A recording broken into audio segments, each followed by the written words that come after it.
With Rodney Taylor, CTU, kind of setting up the afternoon. We're so happy that you could join us this afternoon. If you were with us from the start of the day today, it's great, a fellow traveler. And if you're just joining in, well, so happy to have you as well. We'd now like to invite Mr. Cesar Funes, the Public Relations Vice President of Huawei Latin America, to deliver a keynote address entitled Digital Transformation Driving Economic Growth. Cesar has worked at Huawei for more than 10 years in various commercial and business development positions, leading the introduction of 5G technology in the region, and he was recently appointed as Vice President of Public Relations. So Cesar, are you in the room and standing by? Yes, hi, how are you? Good, good afternoon. Well, very good.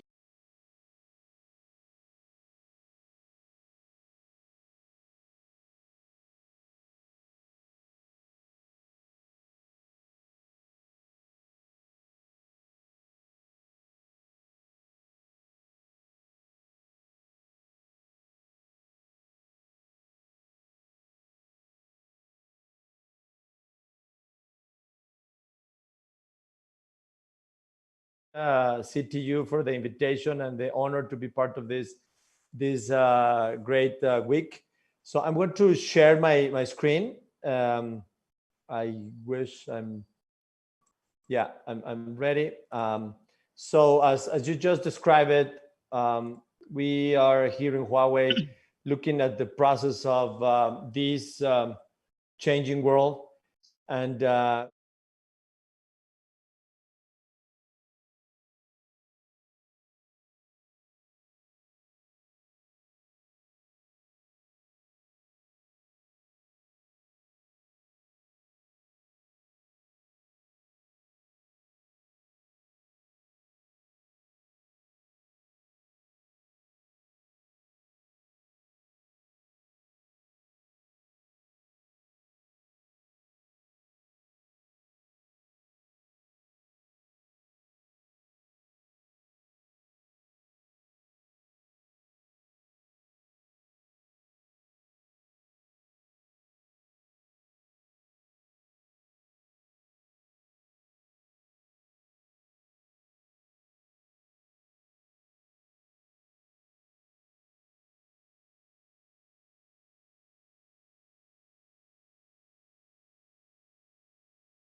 cloud services. So we have the digital input, and eventually we will also use it for additional digital outputs or an actual physical activity. So this is how, for instance, the OECD looks at the integration of the digital economy. So what kind of opportunities do we see for the region? Well, first of all, we can check what other countries are doing. One country that I just recently learned is one of the most digitalized countries is Estonia. They started to do this back in the 90s. So it's not something that we can do from one year to the other. It's going to take time. And they have witnessed very positive results, having almost 99% of the public services already online. They say that they have saved around 1,407 years of working time, which really impacts very importantly in the cost of administration. And in the other hand, Estonia believes, they estimate that with these e-government efficiencies, they could potentially lift an annual GDP by 2%. That's quite important. Other countries, quite significant, such as the UK, they reduce the paper usage by 21% just by adding a multi-channel digital tax platform. Or as well, they claim they have added almost 3 billion of pounds in tax revenues in the past, during a period of 6 years, by having a digital tool of the e-government. Other examples such as Singapore, they believe by doing e-government transformation generates savings in the range of 14.5 millions in a year. So an opportunity that I'm trying to emphasize here, creating demand for the people to get more close to the technology, is the e-government applications. Another example or a very important tool that we need is to continue the development of talent.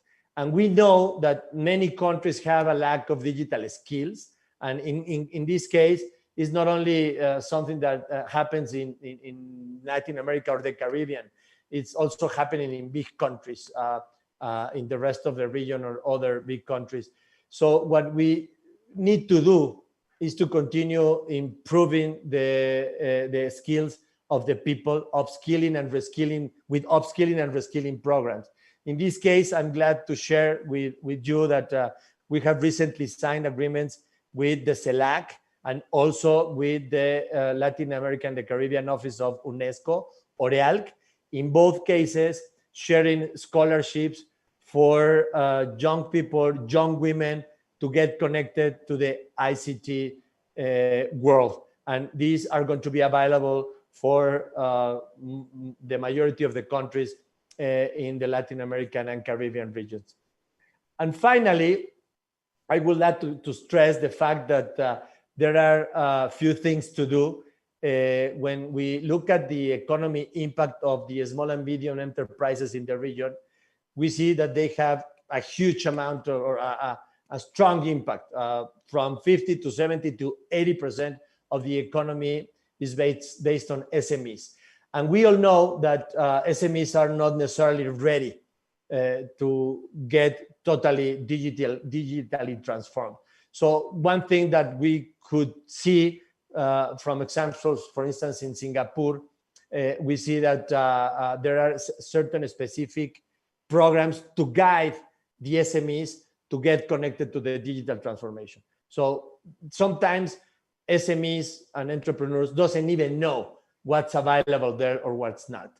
Another example is that they have a pre-certified digital solution, again in Singapore and Japan, that help the SMEs to understand better the solutions that they can immediately integrate into their processes to start getting connected to this digital economy.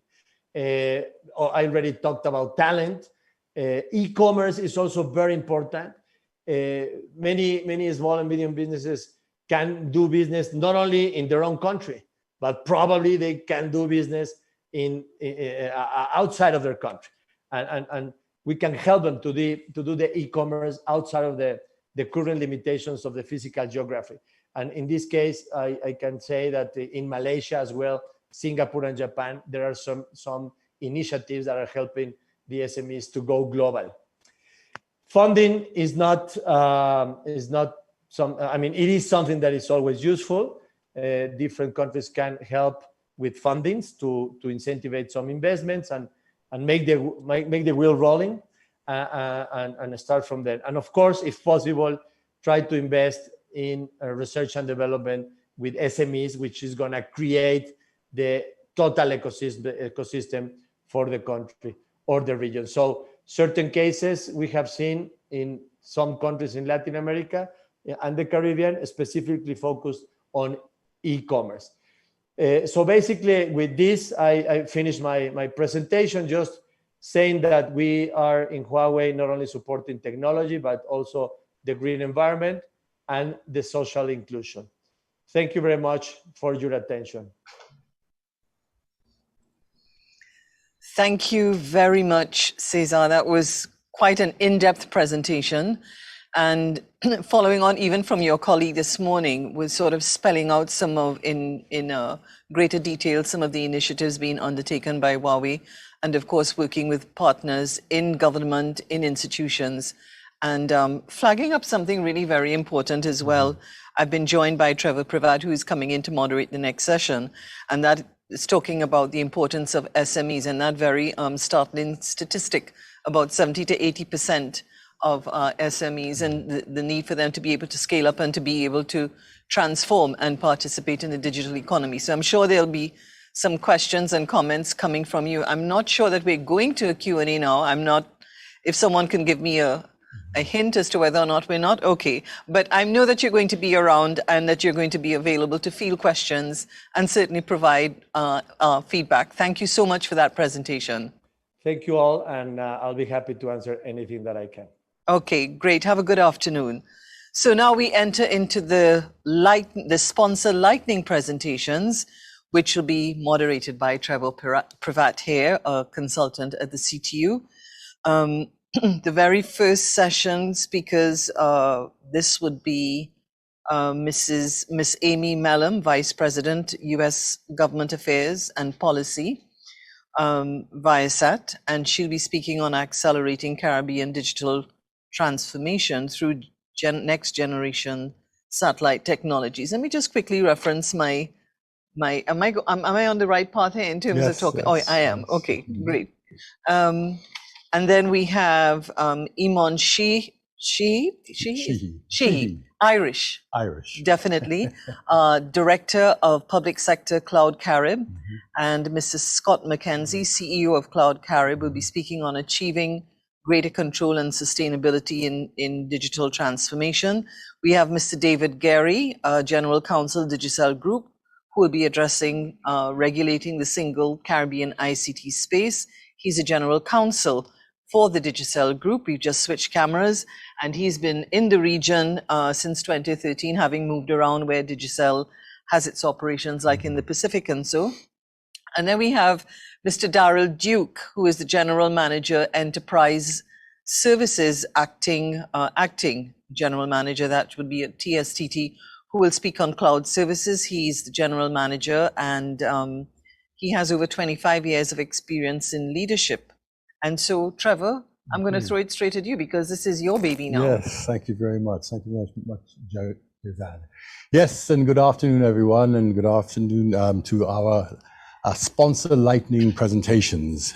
Yes, I'm not going to take up any of the time from our presenters, but what I'd like to do though is just change up the order a little, and because Mr. Duke unfortunately has an engagement that he can't get out of, and so we'd like to go first. So with the agreement of our other presenters, I would like to invite Mr. Darrell Duke of TSTT to present on cloud services.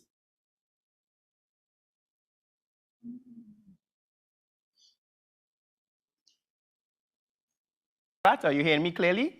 Yes, we are. Thank you. Oh, fantastic. And good afternoon. And thank you very much for the privilege. Let me apologize to my other presenters. And I really appreciate the time that they've given me to present to you. It's indeed a pleasure, and my name is Darrell Duke. As you know, I'm the Acting General Manager of TSTT and Enterprise Services. And it's indeed a pleasure to share with you one of TSTT's treasure jewels, that being its cloud services and the data center that supports it. It really assists us in TSTT and certainly our customers, be it in the government and other business space, in elegantly transforming into the digital world. And permit me to share a short story with you in terms of how this cloud service developed. The cloud service, and I'm sure is very similar to those within the other telecom industries, was always a top secret for the IT area. So there's this secretive room that IT held all this infrastructure. And month by month, year by year, we in the commercial area was able to sneak in some space day by day. And eventually, where it was a top secret, it did now become a very viable commercial space where we now occupy over 70 or 80% of the data center, with the IT taking a backseat to the commercial entity. So we're very interested and very supportive of business within the cloud industry. And I'll share with you how TSTT has developed to support business TT, as well as the region within the Caribbean. So I'll share my presentation. Cloud, as I said, certainly within the industry has developed within many sectors, that be it between finance to manufacturing. Over the, unfortunately, 18 months of the pandemic, we have seen a major shift and a major growth within the government and the healthcare sector within Trinidad and Tobago in terms of adopting the cloud industry. Of course, within TSTT, we want to make sure you focus on your core business while we as TSTT do the heavy lifting. And the cloud industry and our data center is really to make your life a lot better. That's our intent within TSTT and B-Mobile Business, is to make lives better. And the cloud and the growth of cloud and the use of our data center is certainly in line and compliance with us making it a lot better for corporate T&T. Our data center, TSTT's data center, we have invested significant monies within the data center to provide what means most to you, our corporate customers, that being it in reliability and availability. TSTT's data center over the last 10 years has had 100%, and yes, I'm talking 100% uptime over the last 10 years, as well as cloud uptime over that period of time. So we are heavily invested in our data center and spend a lot of time to ensure that the uptime for our data center is at 100% or within the 5 nines, to ensure that you, our customer, don't have to suffer, feel any pains with you putting your business in our hands. What is very important for us, especially with respect to cloud availability and reliability, is our certification. So it is not that Darrell Duke is saying so, or that TSTT is boasting about its cloud availability and reliability, but we have independent persons certifying our reliability and availability. What is near and dear to us is our recently awarded EPI certification for the DCOS, which is Data Center Operation Standard, which we have conformed to maturity level 3. So that is really measuring our processes. Our managed processes are managed, measured, and controlled. What is also key to our certification is our ANSWER, or TIA 942 rated 3 certification, which deals with the infrastructure which supports our data center. So we're able to do maintenance and whatnot, these type of activities, while keeping the data center up and running. So we are very, very proud within TSTT that the DCOS 3 certification, as well as the TIA rated 3 certification, we're the only data center in the Caribbean that shares this certification. So that's what I would say in our simple parlance, we would say, Trevor, is that we can have our Bugatti is certified as TIA, and then we're able to drive it the way we're supposed to drive it, which is certified by DCOS. So we have our cake and we can eat it very well too. And the best of the best, certainly, to support our customers. What is also very key, apart from reliability, is cloud availability. And that deals with our redundancy within the cloud, our resiliency, and it is near like artificial intelligence within the cloud, where it's a self-healing process.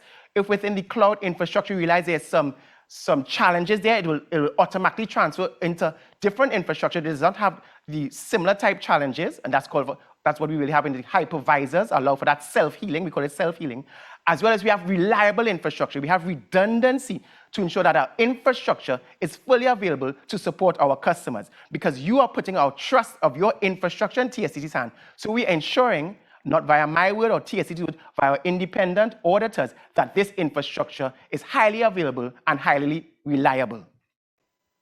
So allow me to share with you, I mean, I know you love to hear from me, but allow me to share with you a video that gives you a sneak peek on the adventure or journey within our data center.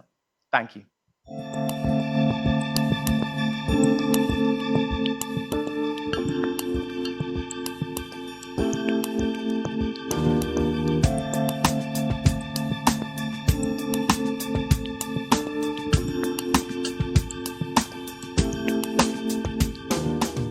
TSTT is the only local service provider in Trinidad and Tobago, and we are proud to own 1 out of 2 TIA 942B accredited rated 3 data centers in the Caribbean and 1 out of 5 in the Latin American region. Our company EPI is worldwide, in presence with offices in more than 10 countries worldwide, and with partners in more than 60 countries, and having done audits, trainings in more than 150 cities worldwide.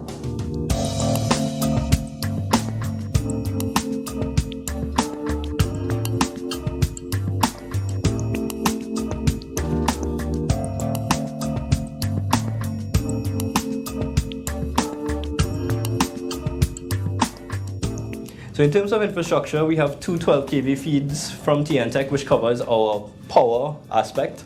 Then we have backup power facilitated by our 2 1.2 megawatt generators. And this is backed up by our bulk fuel tank, which allows us about a little more than a month's worth of fuel for the amount of time that we have. Also, we have conditioned power via our rotary type UPSs. These are environmentally friendly as opposed to static type UPSs. We have no batteries. It actually conditions the power supply as opposed to most static type UPSs. Whereas we are able to change and convert that odd supply that we get from TNTech into a perfect world supply to provide to our critical load in our data center.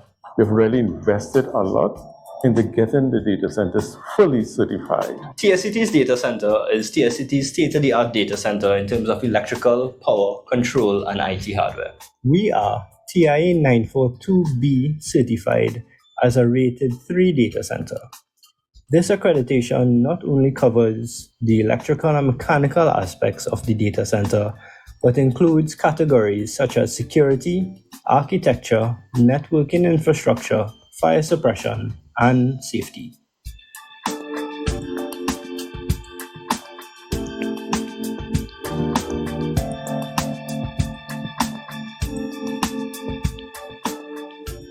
This is very important that the certification TIA 942 has 4 main areas, which are architectural, the building, location, etc.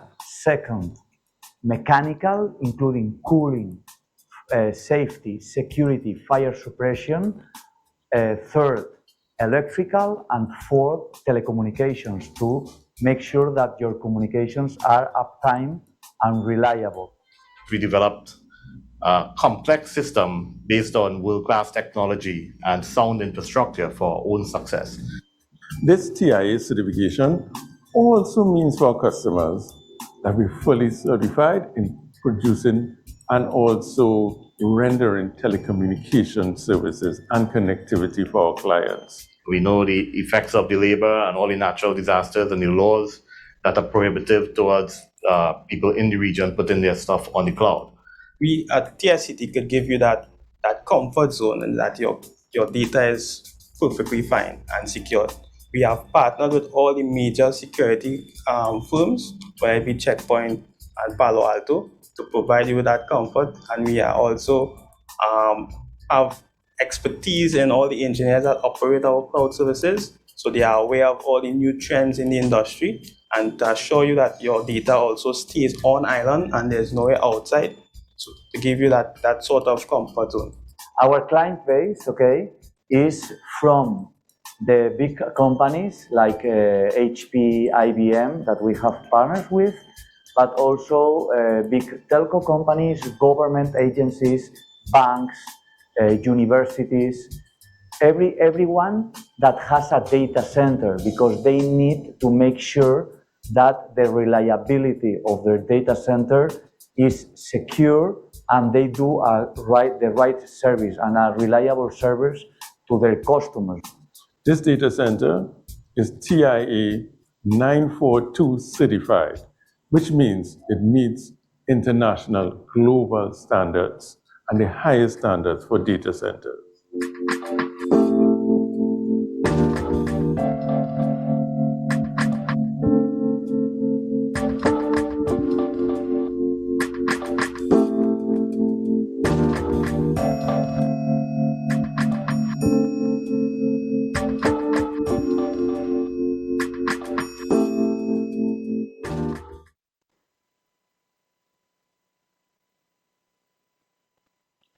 Thank you very much for that. Once, as I shared with you before, once the big secret of the IT department, we're now very happy to share with Trinidad and Tobago and the region as a whole. We at TSC are very, very proud of our data center and the services that we provide. And we have a whole suite of cloud services that we provide, be it via co-location, we have infrastructure as a service, we have the hosted PBX service, which is very well utilized within Trinidad and Tobago. We have backup as a service. We have software as a service, which we have our own self-developed e-tender service, which I'm sure we use right through Trinidad and Tobago. And we have also have international engagement within the region, as well as disaster recovery as service. And more importantly, today is a great day, apart from sharing time with the CTU.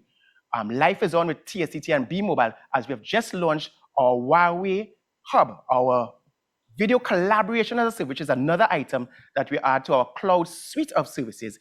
Be it this lovely device is a smart hub.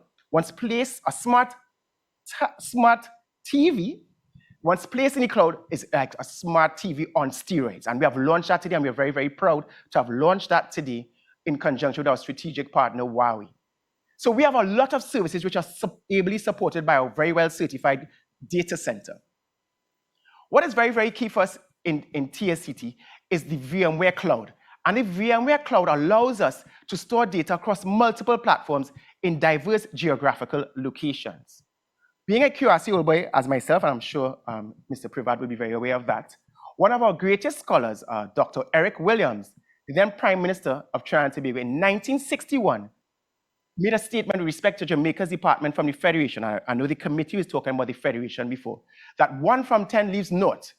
And that really speaks to our key focus on regional unity. And I would like to say that with our cloud storage, which can be within multiple geographical regions, as well as our diverse fiber network connectivity across the region, we can unify TSCT as Dr. Eric Williams, or unify the Caribbean as Dr. Eric Williams wanted to happen with the cloud. And we at TSCT and B-Mobile Business are very uniquely positioned, providing a world-class data center with world-class international fiber network connectivity to provide that service to those countries within the region that are participating in this conference. And with those local entities that have regional presence, we are very willing and able to assist you. Certainly, in closing, there are multiple benefits of cloud computing, which have seen exponential growth within the 3 to 4 years of us really pushing the cloud within the region. That be it costs, where a lot of people, instead of investing capital expenditure into infrastructure, now change it to a recurrent model, and it make the cost a lot more attractive and more palatable, especially in the economic times that we face. Availability, which I shared with you before, 100% availability within the cloud. You putting your infrastructure into our data center allows you that, or gives you that assurance, and not because I said so, but because once again, we have the regional certification of 100% uptime. So you have available infrastructure. With cloud, you also have flexibility. You're able to add resources, remove resources as you see fit to deal with the cyclical nature of your business. And certainly, if you're looking at disaster recovery or backup as a service, you have business continuity, which is very key for businesses. Always on. Life is on with B-Mobile, and we want to ensure that your business is always on to support your customers in the key industries that we spoke about before. That being said, it is certainly a pleasure for TSCT to support business Trinidad and Tobago and business West Indies in terms of moving your business and ensuring that you're on the right path to digital transformation. I'd like to thank you, and do have a safe and enjoyable week. Thank you. Okay, Darryl, thank you very much for that very interesting presentation. And what I caught was it's TSCT's treasure jewel, your assisting elegant transfer to the digital world, companies and And I think particularly important, what you're trying to do is using the cloud, you're helping companies really help their customers, which is really the end game. So thank you very much for your presentation. I'd like us to move on quickly to, and by the way, I'm not a QRCO boy, but I did send my son here. So he went there. Okay, so I would like to move on without any further ado to Miss Amy Melman. She is the Vice President with Viasat, US Government Affairs and Policy, and she'll talk to us about accelerating Caribbean digital transformation through next generation satellite technologies. Over to you. Wonderful. Thank you so much, Trevor, for that kind introduction. I'm just making sure that you can see my screen in a good way. We're hearing you perfectly. Okay. Can you see that? Yes, yes, very good. Okay, wonderful. Again, thank you for that introduction, and I will never go behind Daryl again because that was an amazing presentation. My apologies. I think he picked me. No, the time wasn't it. It was just a great presentation. So anyway, kudos to him. But thank you for the opportunity to provide these remarks. I want to thank CTU Secretary General Taylor and the entire CTU team, including the President, Honorable Minister Melfer Nicholas, as well as the distinguished ministers of the governments represented today. And as my colleague Ryan Johnson mentioned on Monday, Viasat recognizes that CTU has played a critical role in the region for the last 30 years. And we look forward to working with you in the future on all of your regional initiatives. Among other things, we believe the Viasat can provide additional perspectives and insights into the industry that's rapidly changing, one that would, we would argue is at a tipping point given the COVID pandemic. And, hopefully we have some solutions that can get us there. I wanted to mention one other thing, which I thought was great to see, that the region is actually embracing satellite in every way. I was pleased to see the, creation of a Caribbean Space Agency and the endorsements recently from several of the countries in the CTU, and those that have signed the actual agreement. So that was very, very nice to see. And we look forward to working through that as well. Hopefully working on combined issues that cross both spectrum and space. So Viasat is looking to connect everybody, right? Everything, everyone. We know they can be connected, and we're trying to make sure that we do it and do it affordably. We find better ways to deliver connections with the capacity to change the world on the ground, in the air, and at sea. Importantly, COVID unfortunately stopped a lot of our travel. We're hoping that that picks up. I think it has already, but that is a meaningful piece of the Caribbean world for sure, as far as transportation to and from the region for tourism and the economic growth that comes with that. We provide a lot of services for in-flight connectivity, other types of eSIM type services on the ground and at sea. So we're looking for that to pick up, and certainly want to work with folks on the ground to do that. So we've been around for a while. We have a number of folks around the world.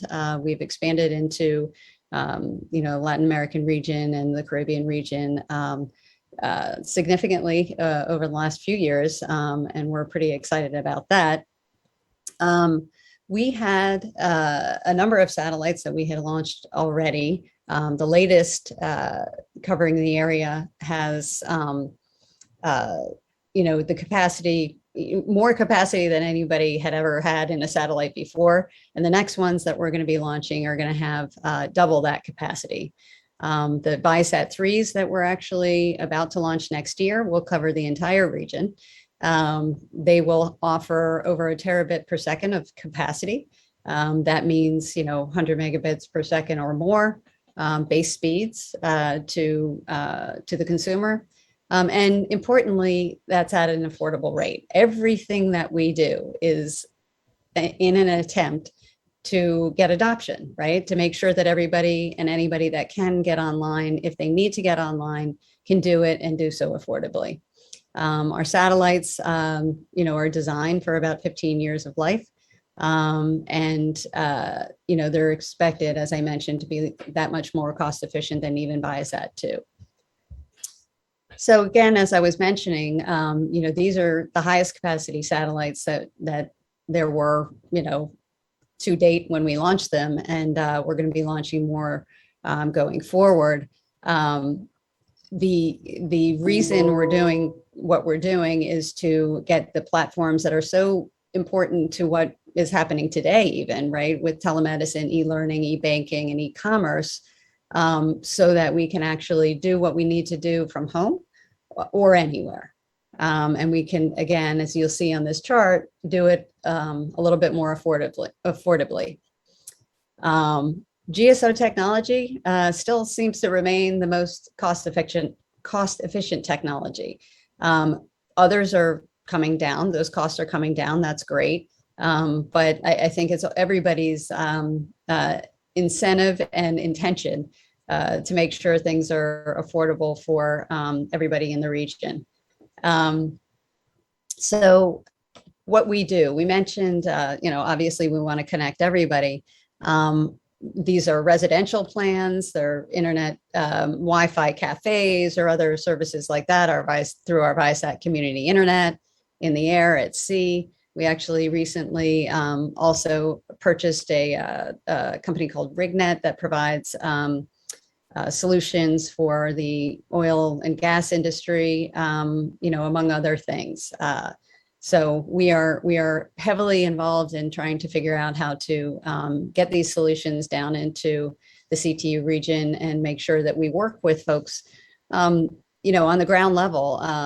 Certainly some of the folks that are participating in the CTU events today, are certainly folks that we're looking to work with and partner with into the future. So what are our verticals in the region? Residential, as I mentioned a second ago. Education, this is critical, right? We are connecting schools. We're doing that in Jamaica, Puerto Rico, and the Dominican Republic. We'd like to do more. We think we can do it in a way, first of all, that's fast, right? We can get there and get there quick, which is really important because there's a lot of policy that's being pushed out today with a lot of funding behind, fibering countries and whatnot. It's going to take a really long time to do that. Satellite wireless technologies are all very, more efficient and quick, to get to the consumer. We are supporting the financial, oil and gas industry, tourism, as I mentioned, hotels, industrial areas, all these different businesses to get them and keep them connected. And I mentioned the mobility sector, but telemedicine is one other thing that has been key to us, whether it's offering service on ambulances to make sure that as somebody's picked up, you're actually able to connect in a meaningful way, get the information that needs to get from the actual ambulance with all the data that's in there to the hospital when somebody gets there. It's much like your car, right? Your car has electronics and you're trying to get that information to the auto service person so that when you get in there, it's all done and ready and, it can get done quick. It's a matter of making sure that you have that continuity of information. Disaster recovery and response, obviously, this is key to the region. We're just a resilient infrastructure. The dish goes down, the dish goes right back up. You can just put it back up. We're working on additional means to make sure that we maintain electricity as well to these different Wi-Fi hotspots or even to the home to figure out ways to maintain some of that connectivity if needed. We did that a lot in Puerto Rico when there was a hurricane down there. So we're just exploring additional ways to maintain that connectivity. And of course, generally connecting the unconnected. We do that, whether it's sort of in a city, in rural areas, wherever you need to be connected, that's where we are. Obviously, we all, certainly want to meet all these sustainable development goals. We want to keep people where they are if they want to stay where they are, right? We want to make sure that, we increase GDP. We want to make sure that education is where it needs to be or better. And we want to make sure that everybody has access to the essentials that they need to survive, to thrive. And we look forward to partnering again with everybody on here, and anything that we can do to provide additional information or, work with folks in the region. We will be happy to do that. Would love to do that. So again, Trevor, thanks for the introduction, and hopefully I can go early next time so that I'm not outdone on the presentation. Yes. No, I know, my apologies. He was good. Thank you. Okay, Amy, thank you very much for that interesting presentation as well. One of the things I heard there in your presentation, and it's one of the things I do here for the CTU. One of the things the CTU believes in is ICT for all. And you talked about affordability, and the Caribbean region is not a wealthy region. There's some very wealthy people here, but it's not generally a wealthy region. So affordability, I think, is key to what we need in the region. And that's going to lead to that same ability for inclusion for everyone. And then you also talked about connecting the unconnected. That's something that's also very dear to the CTU's heart. And I think satellite technology has definitely a role to play and is playing a role in making that a reality. And then, of course, being a region prone to disasters, and we seem to be having them more and more frequently, unfortunately, that disaster recovery and response is critical for us as a region. Okay, so thank you very much again, Amy. And I also want to mention that Viasat is a new member of the CTU, and we are very happy to have them as part of the CTU family. So we're happy to be here. Yes, thank you. Okay, let me move on to, we're going to do a two-handed presentation this time from Cloud Carib.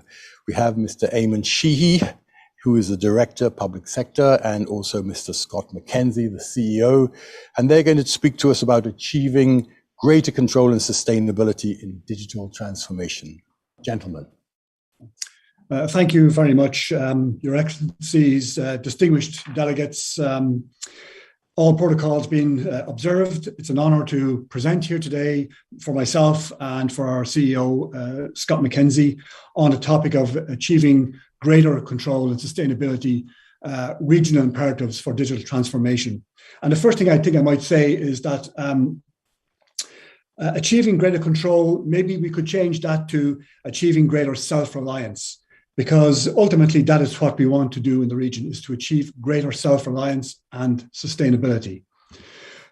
Before I go into the meat of the presentation, just a quick one-slide summary of who Cloud Carib is, in case people don't know. And our CEO, Scott, will talk a little bit more about Cloud Carib later in the presentation. We are a Caribbean company headquartered in the Bahamas, and we cover the complete range of managed services and cloud computing services that would be required, from data center all the way through to cybersecurity and, of course, digital transformation. You can find a lot more information on our website, which is cloudcarib.com.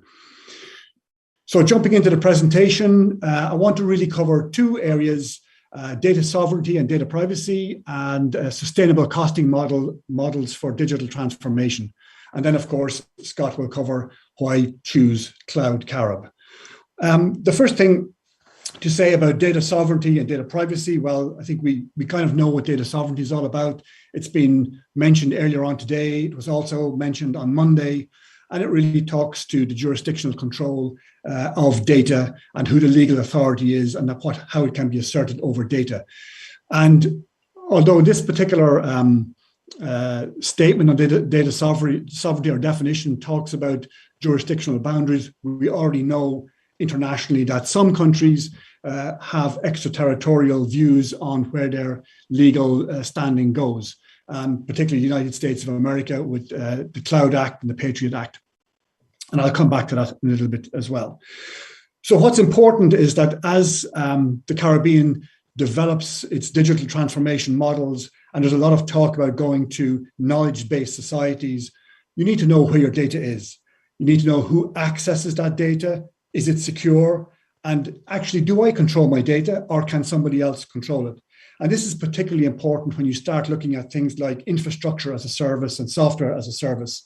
And these are fast becoming the norm, particularly with regard to what has happened during the COVID pandemic and the need for people to work remotely and the adoption of consequent cloud services. With regard to data privacy, well, why is that important for the region? Well, first of all, there's quite a few countries in the region have already enacted data privacy legislation or are in the process to do so. Not just the ones that are listed on this particular slide, but we also heard from the OECS that they were in the process to look at data sovereignty and data privacy issues. And these are being modeled predominantly on the European Union's General Data Protection Regulation, GDPR. And that is important and has certain, let's say, consequences. And it's not just me who's saying that the Caribbean countries are moving towards a GDPR type environment for data privacy. Also, the United Nations Economic Commission for Latin America and the Caribbean, ECLAC, in a recent report that they produced, also indicated that Caribbean countries and territories are following the GDPR model. And it is regarded as the gold standard. It's regarded as something that can give individual privacy rights a solid base and can facilitate data sharing and e-governance across the region. And just as an aside here, although it's individual countries that are producing their national legislation on data privacy, maybe it's something that should be considered at the regional level, either through a common standard through CTU or a common standard at CARICOM. That would have a very big impact on the single ICT space, particularly as it relates to the cloud industry sector and the possibility of using regional cloud infrastructure. Having a standard data privacy base would be very, very useful. Again, what is, let's say, interesting on the data protection side, as the Caribbean countries follow the EU's GDPR more closely, and it's very, very tough on data privacy for personal identification information, the EU only recognizes 12 jurisdictions internationally as having adequate legal provisions to host and store European PII data. And the United States is not one of those jurisdictions, just to make that point. And the reason why I'm making that point is because, of course, you need to know exactly where your data is, particularly if you have data privacy legislation, because you may be going against your own data privacy legislation by hosting data in particular jurisdictions, which may have consequences. And as we know, during the COVID pandemic times, we're all using things like Microsoft Teams, Zoom, Google Classroom, Office 365, and even virtual platforms like this particular event platform. So you need to know where the data is stored, how it's being processed, who can have access to the data. It's critical. And the one thing we can say for sure is if you look at the main cloud platforms globally, the likes of Azure, AWS, Google, and you look at where their core data centers are located, something should really jump out at you when you look at the maps that are presented on the slide here. And that basically is to say, where are they in the Caribbean? And the answer is they're not in the Caribbean. And even if they were in the Caribbean, or if there was stacks locally deployed into these platforms, the US government, through the Patriot Act and the Cloud Act, still have rights to access that data. These are US companies. These are companies with cloud infrastructure in the United States of America. So the US will claim jurisdiction over accessing that information. So the question for Caribbean governments, do you want your citizen data to be accessed by foreign governments? Not just the US, but other foreign governments. You have to have a strategy on how that data will be housed, stored, and accessed. Not to, let's say, blow our own trumpet as Cloud Carib, but we have our own cloud infrastructure across 6 locations within the Caribbean and Latin America, and we're adding 3 more. And our cloud infrastructure is ring-fenced. We don't have anything in the United States of America. We don't have anything in Europe. Our data centers are connected within the Caribbean and within Latin America only. And one of the commitments that we have given to governments in the Caribbean is that if we become a client or you become a client of ours, we will put the infrastructure in your jurisdiction to ensure that data privacy laws that you have are adhered to by us. And I think that is something that is critically important. And that will be the same for commercial clients who are required to host data because of data privacy reasons within the jurisdictions. The second point I quickly want to jump onto is a sustainable costing model for digital transformation. Now, we know there are basically 2 ways of costing things: capital cost and operational cost. Most ICT projects, particularly government ones in the Caribbean, are capital cost based. They tend to be as a result of getting, let's say, loans or grants from Inter-American Development Bank or World Bank. And these are done as capital cost projects. And they're kind of fixed one-time costs. But they have, I would say, challenges. And these challenges are that digital transformation projects require significant capital investment normally. The life cycle for certain core ICT products is relatively short, 5 to 7 years. That means you're going to have capital expenditure spikes every 5 to 7 years. Can governments in the Caribbean afford these spikes? It's one thing having a very nice big project that you start at the beginning, but you need to be able to sustain it, particularly when you go down the path of digital transformation.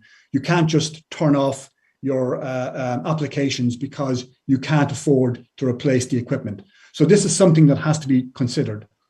Also, with capital expenditure, you're guessing what is going to be your requirements over an extended period of time. And that guesswork can be quite difficult to be accurate in its assessment. Also, then you go through generally arduous processes for procurement. So there are many different things that have to be considered when you do capital cost expenditure, which is the norm. We in Cloud Carib would say, well, if you were to move to an operational expenditure model, you're basically paying for the capacity you need now, and you're scaling up that capacity based on a business need. And if you have strategic partnerships over extended periods of time, then you don't have to be concerned about overly complex procurement processes. You've engaged suppliers, service suppliers over a period of time, and they are mandated to supply certain services. So this can allow you to actually roll out applications more quickly. And it also does something, it flattens the cost curve. And the curve will only go up as your business requirement needs scaling up. And it's not only in terms of hardware that we're talking about potential savings, but also so software licensing is becoming increasingly complex in cloud environments. You can add virtual VMs to your environment as you grow, but are you sure that you're now covered by licenses for this additional capacity? Licensing is quite complex and becoming increasingly complex. And you need to make sure that you're not suddenly audited by an enterprise and you discover, oops, we're not covered and we now have to pay some big amount of money to get our licenses back on track. And using a service model, like an operating cost service model, is not something new. You already have it within the context of using things like Office 365, etc. So this is not a new trend, but it's an increasing trend. We think moving to an OpEx model will allow you to lease services over time, put the onus on the service provider to improve its service quality, and also it may change the roles and functions of the ICT department. Now I'm quickly going to hand over to Scott, who's just going to go through why Cloud Carib in this region. Scott. Thank you very much, Eamon. Hopefully you can hear me. Yes. Excellent. Your Excellencies, distinguished guests, delegates, all protocols having been observed. As the Chief Executive of Cloud Carib, please let me restate Eamon's sentiment that it's a privilege for myself and my team to be here with you today. We'd like to thank the Secretary General, Mr. Rodney Taylor, and the team at the CTU for having this event. I'm here to reinforce our message: achieving greater control and sustainability should be a regional imperative for digital transformation. The future of the Caribbean region is at stake if we fail to attain self-reliance, as many governments have already abandoned the constraints of legacy IT operations to gain efficiencies and improve service. We are speaking here today about cloud, which is no longer a modern approach, but the norm for developed nation states. Whereas the next generation have already become digital natives via mobile. Even infants today can use mobile phones more freely than many of us can, as they fully embrace the future, which is everything as a service, always on and always available. It is my hope that EMIN has demonstrated Cloud Carib is heavily invested in the Caribbean region. As we know, Cloud Carib's team has gained a reputation for being our region's premier provider of trusted cloud by delivering year-over-year service excellence and making localized digital transformation a reality. On a personal note, bringing vision to reality is my life's passion. Slightly over 5 years ago, a vision was stated by the government of Bahamas about what digital transformation meant to them as their delivery partner, which is our role to be a trusted advisor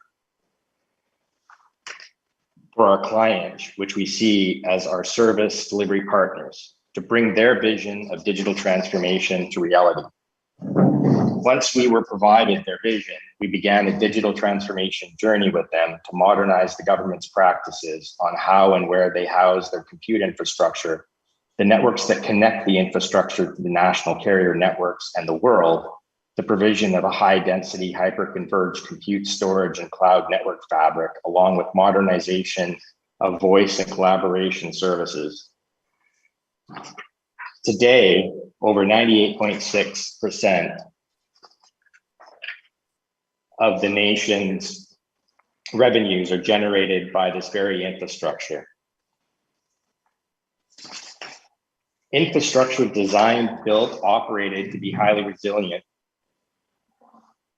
secure, and above all, provide 100% uptime for services locally within the nation's jurisdiction. In the past 5 years, the program has been tested and the infrastructure and service remained always on and always available throughout 3 Category 5 hurricanes.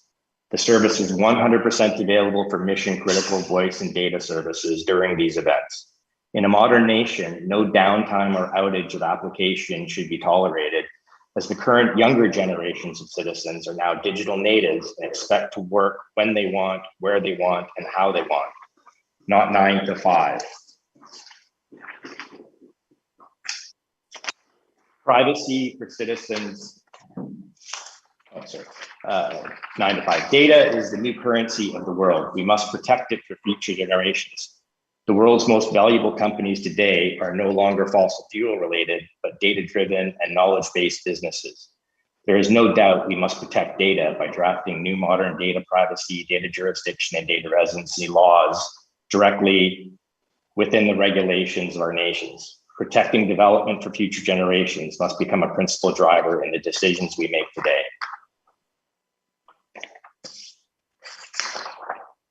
Privacy for citizens of the US and those who engage in services provided by US corporations. Yes, via FISA warrant, any government official or agency with a valid FISA warrant, which is provided via top secret warrant and issued to it as a top secret instrument, may gain copies of your data without you being able to challenge the authority, jurisdiction, or validity of the warrant for whatever reason. They now have your data, and worst of all, as the instrument is top secret, no US company may let you know that they have received notification or provided access to copies of your data.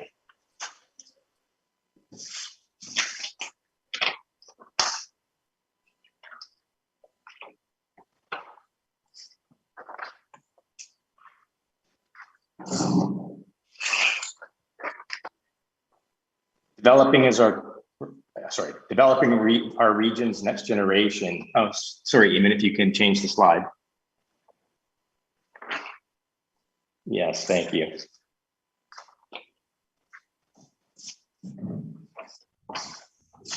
Let me be brief on the private cloud, hybrid cloud. Let's go back one. Private cloud's very much focused on data privacy, data residency, and data jurisdiction for mission critical operations. Typically, we see it in government, telco, and healthcare. Hybrid cloud is provided within the region's data centers that we've deployed and is used by more SMB financial services, smaller healthcare clients to maintain jurisdiction and data residency in relations to national data privacy regulations and laws. As a simple question for anyone that asks you to host your data in the US or with a US corporation, when the US government trusts my nation enough to host the CIA or FBI's data here in my region, then I will consider hosting in the US or with a US corporation, but not before. Now on to the next one. Sorry, Eamon.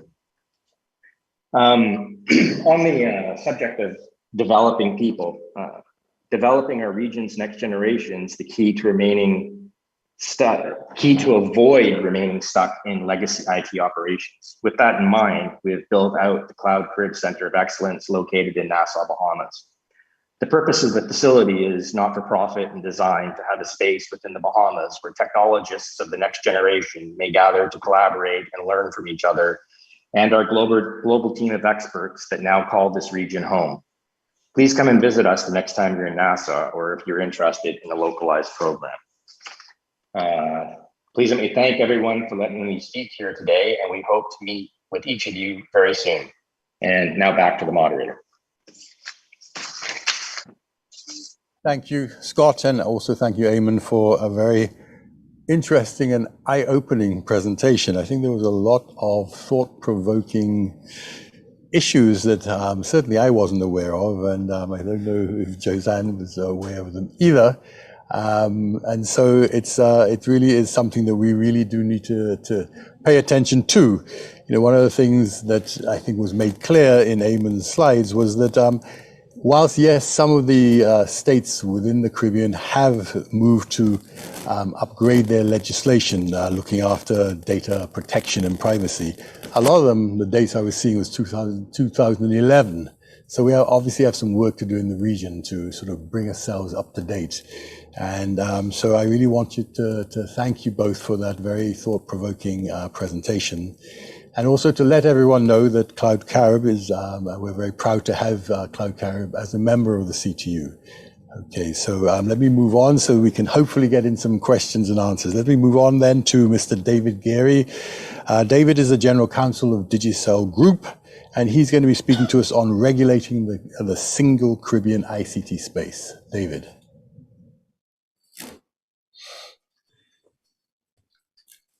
Good afternoon, everybody, and thank you, Chair, for that introduction. I'll share my screen, which I think I need to do to show you my slides.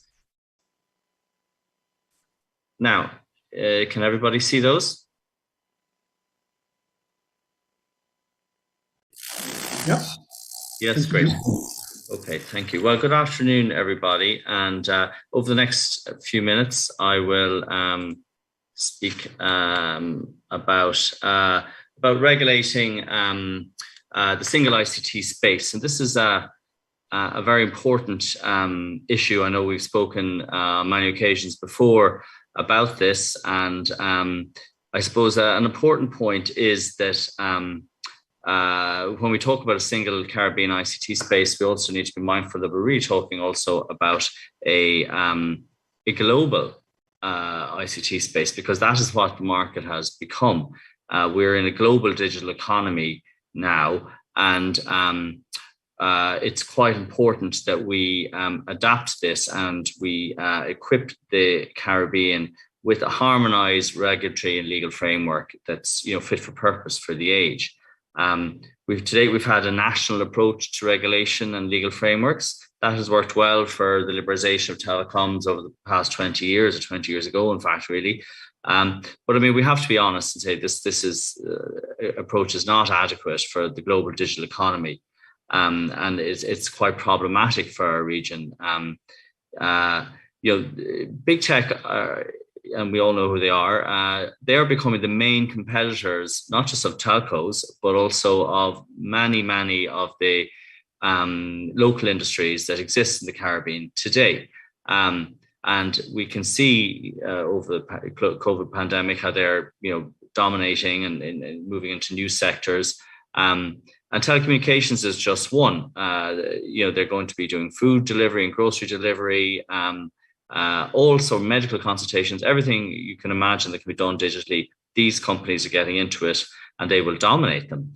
And there'll be no companies left to regulate, honestly, in the region, if we do not put a framework in place. And I say that quite genuinely. I would, predict, and I'm sure many in these industries would agree that, it's an open question now whether or not, media is going to continue to exist, local newspapers, local radio stations, whether they can continue at all, whether there will be any by 2030. And telecoms, you could say the same.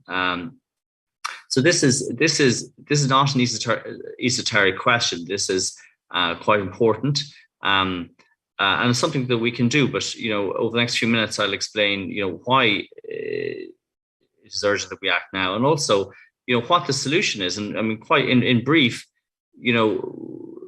we can agree a set of principles in the region, and then amend our ICT laws to give effect to these principles. And then the regulators will have the safeguards and the tools they need to protect society and our communities. So just moving on to the state of regulation today. I mean, what's going on, and we see this in the ITU and many international organizations. It's no different to what big oil and big tobacco are doing in international organizations. Everything they can manage to do to try and delay, frustrate, and stop regulation is what's going on, right? There's been a lot of books written about this. I mean, you can read them. Certainly, I've read these, and many of you may have. In fact, I mean, it's stunning when you read these books and see what's going on. These are written by insiders, and they give a view as to how this has happened. The fact that these are companies that just care only about making money. They know about the problems that are going on, and their modus operandi is to make as much money as possible by driving engagement, and content that is divisive and so on drives more engagement. They actually prefer to see this level of engagement because they make more money. And don't take it from me, you can read the books. In fact, we have a show in Ireland, a talk show on TV every Friday night that and the host often says, when something's presented, there's one for everyone in the audience. So actually, if there's any ministers listening or regulators, there's one for everyone in the audience, right? We'll actually send you these books as a present, I suppose, in Digicel, because it's so important that I think we all understand what's going on. But I mean, in brief, this is not something that's happening somewhere else in the world. I think there's, often been a notion, well, big tech is for a different part of the world and they exist somewhere else. And, maybe the US or the EU should regulate them and there's not much we can do here. The opposite is actually true. It's because we don't have the legal frameworks here. These companies are experimenting in the Caribbean. They're experimenting on Caribbean people. I mean, read the books. The experimentation on how to usurp democracy happened in Trinidad and Tobago by Cambridge Analytica and some other countries here. The EU brought in rules some years ago, the GDPR, which restricted how data of teenagers can be used. These companies apply those laws in the French West Indies, but not everywhere else. And we discussed this at a Canto conference. And now we see that they have their own research which acknowledges that Instagram is damaging to teenage girls. They know that, and they still didn't apply the safeguards that had become a global standard at that point in the Caribbean. They know about meddling in elections, etc. They know about this, and here's what's terrifying: these companies are years ahead. I mean, while we're still talking about basic regulation, they're in a totally different space. They already know that we're going to do this sooner or later. And they're 10 years ahead. I was watching Click Online, the BBC show on technology the other day. and they were given an expose about how big tech and Facebook are doing. They're researching mind reading tech. So they have, technology now that allows people to, give instructions to machines using their mind. They don't have to use their hands, right? They put on a sensor on your brain and you can instruct the machine to do things and it will, right? But what the research is doing now is they're looking at the other way around. Can the machine influence your mind, right? Can you, honestly, this is going on, right? And this is extremely dangerous.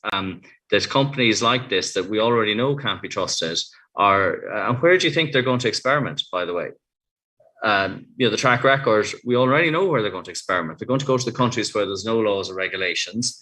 And we already know that they've experimented on the people of the Caribbean before. And this is what we're facing. So it's extremely concerning where it's going. And the need for action is very urgent. Now, you may say, well, that's great, Giselle. You're always talking about this, but why is it important to you? Well, it is important because in a converged market, which we're in now, we are competing, as are our colleagues in Flow and TCT and so on. And indeed, the last speakers explained very well what the dangers here are. We are competing, with to provide services, the same services, against companies that are able to monetize their services by all sorts of nefarious ways that we don't engage in. So they have a huge competitive advantage here.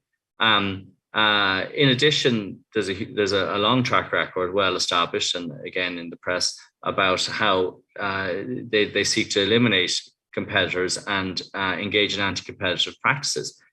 We don't have the tools in this region to protect against these problems. So we have a very unfair market, not to mention that these competitors don't follow any rules, they don't pay tax, they don't pay for their inputs. It's a very nice business model if you can get it, but it's totally unfair on the rest of us who are competing against them. And we, WhatsApp competes against our voice services. We have video streaming and there's OTT video streaming. We're all subject to different rules. And this just isn't right. And this is not sustainable. And we need a framework in the region. But luckily, a lot of the work has been done already. We don't need to reinvent the wheel. I mean, what we don't need to happen in the region is for some big report to be written about who are OTTs and what are the abuses, because that's not necessary anymore. We already know this. The work has been done in many other countries. And we can look at the advantages of having the right frameworks. We look at Australia, the ACCC use their competition law powers to do a market review. And they established this, Facebook and Google are dominant in the market for advertising. They're abusing that, and local media companies like newspapers are losing out. France did the same thing, and they forced the big tech to contribute and pay for the media content. As I said, in this region, there won't be any newspapers, unless we equip our regulators with similar powers so they can protect our media in a similar way. And we can look at South Korea. They introduced laws that oblige big tech to register locally and so on. Canada is looking at broadcasting rules that apply to big tech in the same way. And then we talked about closing the digital divide in some of the presentations earlier. And I was very proud to be involved in the UN Broadband Commission report on 21st century financing for infrastructure, which was just published on Sunday. And this clearly argues that every company that derives benefit from the use of broadband networks, and that includes satellite or any technology, should contribute to the cost, right, of the use and of connecting. So this is a global conversation. But as I said, we don't need to reinvent the wheel here. The Caribbean can look at these other regions where they've studied these matters and divide solutions, and then take the key principles from these and amend our ICT laws so we can have a harmonized approach across the region. So just very briefly, what are these principles? There aren't many. Requiring the local registration of digital platforms above a certain size, so that they have an obligation to appoint local representatives and to engage with regulators and provide information requested by regulators. This has already been done in South Korea and other countries. Ensuring that some provisions of our ICT laws apply to service providers regardless of where they're located. You know, filing accounts with the regulator, details of traffic usage, letting the regulator know what's going on, in other words. I think there's an important piece about tackling false information, and the court system at present is very difficult for anyone to get behind who is posting false information and so on. This has been studied in other countries, and you can simplify this to make it much more straightforward to engage with these big tech companies to ensure they fix such problems. Then competition law. This is identified clearly as a big, main important tool in the EU, the UK, Australia, the United States, Germany. So many different jurisdictions have looked at this. Even ironically, Professor Tim Wu, who is the professor who is credited with coming up with the phrase net neutrality, he has written a book, and I have it in the slide earlier, about how antitrust law or competition law is urgently needed to tackle this problem. So what we have in this region is we have some countries with competition laws, Barbados and Jamaica notably, with modern competition frameworks. Other countries don't. But again, we can amend our ICT laws by putting in competition law provisions. It's only a couple of articles that says that all digital service providers are subject to these rules. And again, we can look to the Treaty of Chaguaramas and improve the role of the Caribbean Competition Commission, allow the sharing of resources and give them a role in conducting market reviews and so on. And let's give ourselves the tools. We don't know what problems are going to emerge. We don't know what the outcome of market reviews conducted under competition law are going to be, but we should at least equip ourselves with the tools. And it's quite urgent that we do it now. And then turning to the vexed issue of online harms, you know, again, a clear requirement that illegal content is removed within certain timeframes, enable ministers and regulators to identify harmful content and that should be removed as well. Have a transparency report requirement, so platforms have to tell regulators how they deal with this content. Again, an authorized representative, and have sanctions across the Caribbean for non-compliance. I mean, the key here is that each country acting alone would find perhaps that big tech would try and persuade them not to take action, but acting together as a region, they won't be able to do that. The principles are already established. The harms and the problems are already, you know, documented and identified. We would say what we need to do is create a genuine Caribbean ICT digital space where the same rules apply in every country. We don't need to reinvent the wheel. We can just make amendments to existing ICT laws and equip ourselves with the tools that regulators really urgently need to properly regulate the digital economy. So thank you for your time and thank you for listening. Okay, David, thank you very much for, again, I think another very thought-provoking presentation.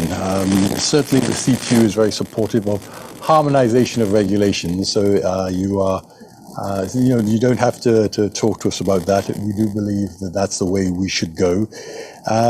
And I think one of the things that are important for us to note is you're suggesting to us is we don't need to reinvent the wheel. And I certainly think that that's the case.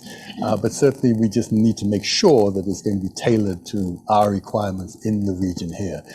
There is a question, there's a series of questions, and this comes from Ms. Lynette Taylor. And she wants to know, how do you compete against big tech? Does it make sense to compete or use the platforms to your business's advantages? And what are the challenges? It sounds, David, that is your question, but I'd give anyone the opportunity to answer, because our time is very limited, unfortunately. Would you like me to answer? Yeah, please do. Sure, yeah. I think it seems like it's directing itself. Sure. Yeah, thank you for the question. Well, I mean, we offer the same services in many respects. There are voice services, video calling services, video streaming services. as I'm sure the questioner will know, we in Digicel have various digital apps for streaming of content and so on. All of this is, in direct competition, if you will, with services that big tech provide. And big tech is obviously getting to many different areas, in addition to telecoms and so on. I mean, Facebook has announced just recently they want to compete directly on telecoms. But also you have to look at the other services the telcos provide. So there's a converged market where it's not like it's different markets anymore, where there's telcos do this and Facebook is social media or something over there. There's a converged market where people see these services as very much interoperable. And I'll give you a very simple example. If you're making a phone call on your phone, and if you have WhatsApp, for example, what does everybody listening in to the meeting today do? I'll bet most people or many people will say, oh, well, it's just easier to press WhatsApp. And then you look at whether people will send a text message or a WhatsApp message and so on. And you can quickly see that there's a huge crossover there. Thank you. Thank you very much for that. I don't think we have time for any other questions. So I'd just like to thank all of our 4 presenters. They all sponsored and made possible this great week of events. So that is Miss Amy Mailman from the Viasat, Mr. Eamon Sheehy, and Mr. Scott McKenzie of Cloud Carib, and Mr. Gary from the Digicel Group, and last but not least, the QRC boy, Mr. Daryl Duke of TSTT. Thank you very much for a very interesting and thought-provoking series of presentations. And over to you. Thank you very much, Trevor, and to your panel. And I've made copious notes myself. And I'm sure so many other people would have been a lot of issues that we're not going to be able to skirt. No, that's no two ways about it. So we really we have some catching up to do. That's right. And we have some navel gazing to do. And we also have some very hard work to do if we're going to achieve what we say that we're setting out to achieve. So we'd like to thank you all, the panelists, and Trevor, who's led this panel very nicely from the CTU, and let you know that we wrap this session and give you enough time to join the session coming up, which is the interactive discussion on rural connectivity policy. We'll be right back.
Welcome back to our final session this afternoon as part of CTU's ICT Week 2021. Nigel, welcome back. Thank you. Thank you. You look well watered, fed, rested. You probably have a little cot somewhere in the building here. Nigel Casimir from the CTU is back on set as this particular session promises to be quite interesting. It's going to require your active participation because it's an interactive discussion on rural connectivity policy. Two speakers include Yassine Kaladi. Kaladi is an economist that has worked for 26 years globally and throughout the Caribbean region in the area of ICT for development, researching, designing, and implementing digital transformation policies, programs, and projects, and someone who I knew very, very many years ago, Nigel, with the Civic Group, and I understand it's still very active. So quite exciting to see that Yassine is still around and doing the good work. Yeah. Also coming on this afternoon for this interactive session is Ms. Sonia George, Executive Director for the Alliance for Affordable Internet, the A41AI. And Sonia is an expert in the confluence of development and communications policy. She has over 25 years of diverse international experience in a career spanning both the private and not-for-profit sectors. So you're now, with the two speakers, Nigel here being on set, going to be part of this interactive discussion, and we encourage you to pose your questions in the chat and so that it will help to enrich the conversation. Yes, Nigel? Yes. Yes, and so we go to, is it Yassine first or Sonia? Sonia. Oh, so it's Sonia first. Wonderful. Thank you so much. And thank you for having the Alliance for Affordable Internet here today with you. It's a pleasure and an honor really to be at the event in the company of such incredible talent in the region. And for us, of course, it's a very special occasion. First of all, I would like to introduce you to the Alliance, who we are, why we do what we do, and also give you just a very simple and brief remark on why we have embarked on this kind of deeper dive effort to look at rural broadband policy and what frameworks for rural policy should look like. So let me first start by telling you who we are. So the Alliance for Affordable Internet is a global coalition of public, private, and civil society organizations that have come together about 8 years ago. So we're not a very old organization, but we are very proud of so much that we've accomplished in a very short period of time. But as a global coalition, we focus our work on transforming policy and regulatory frameworks with the aim of bringing affordable and meaningful connectivity to everyone.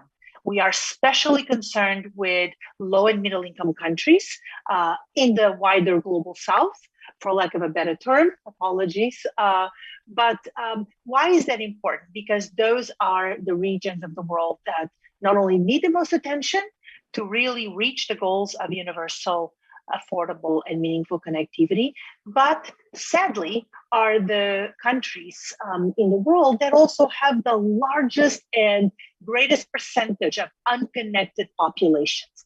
And so we at the Alliance, as a global coalition, we do a lot of very robust research to inform our policy advocacy work that we do at the national, regional, and international levels.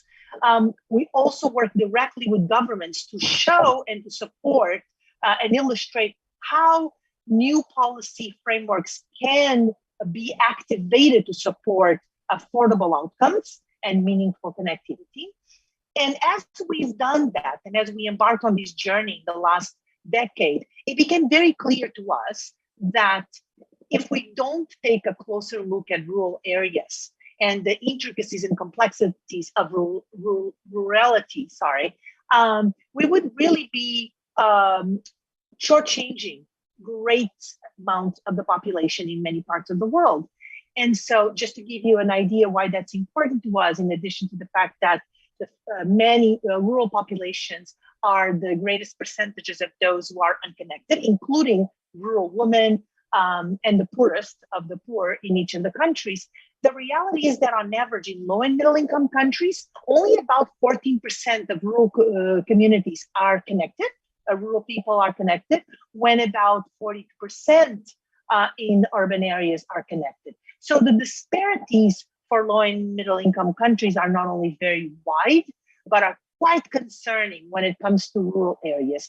And because of that, it really warrants us to think differently, more creatively and innovatively about not only meeting the needs of rural populations for digital opportunities, but really understanding that context and what is different about the context that really requires different approaches in terms of investments, different approaches in terms of policy and regulatory incentives, different approaches in terms of bringing communities together and involving them in the process of developing policy making, as well as making sure that rural communities can benefit from the opportunities that digital development bring to their populations across the different sectors that I don't think anyone would doubt that is absolutely dependent on digital digital services and products. And I think the pandemic has shown to everyone around the world that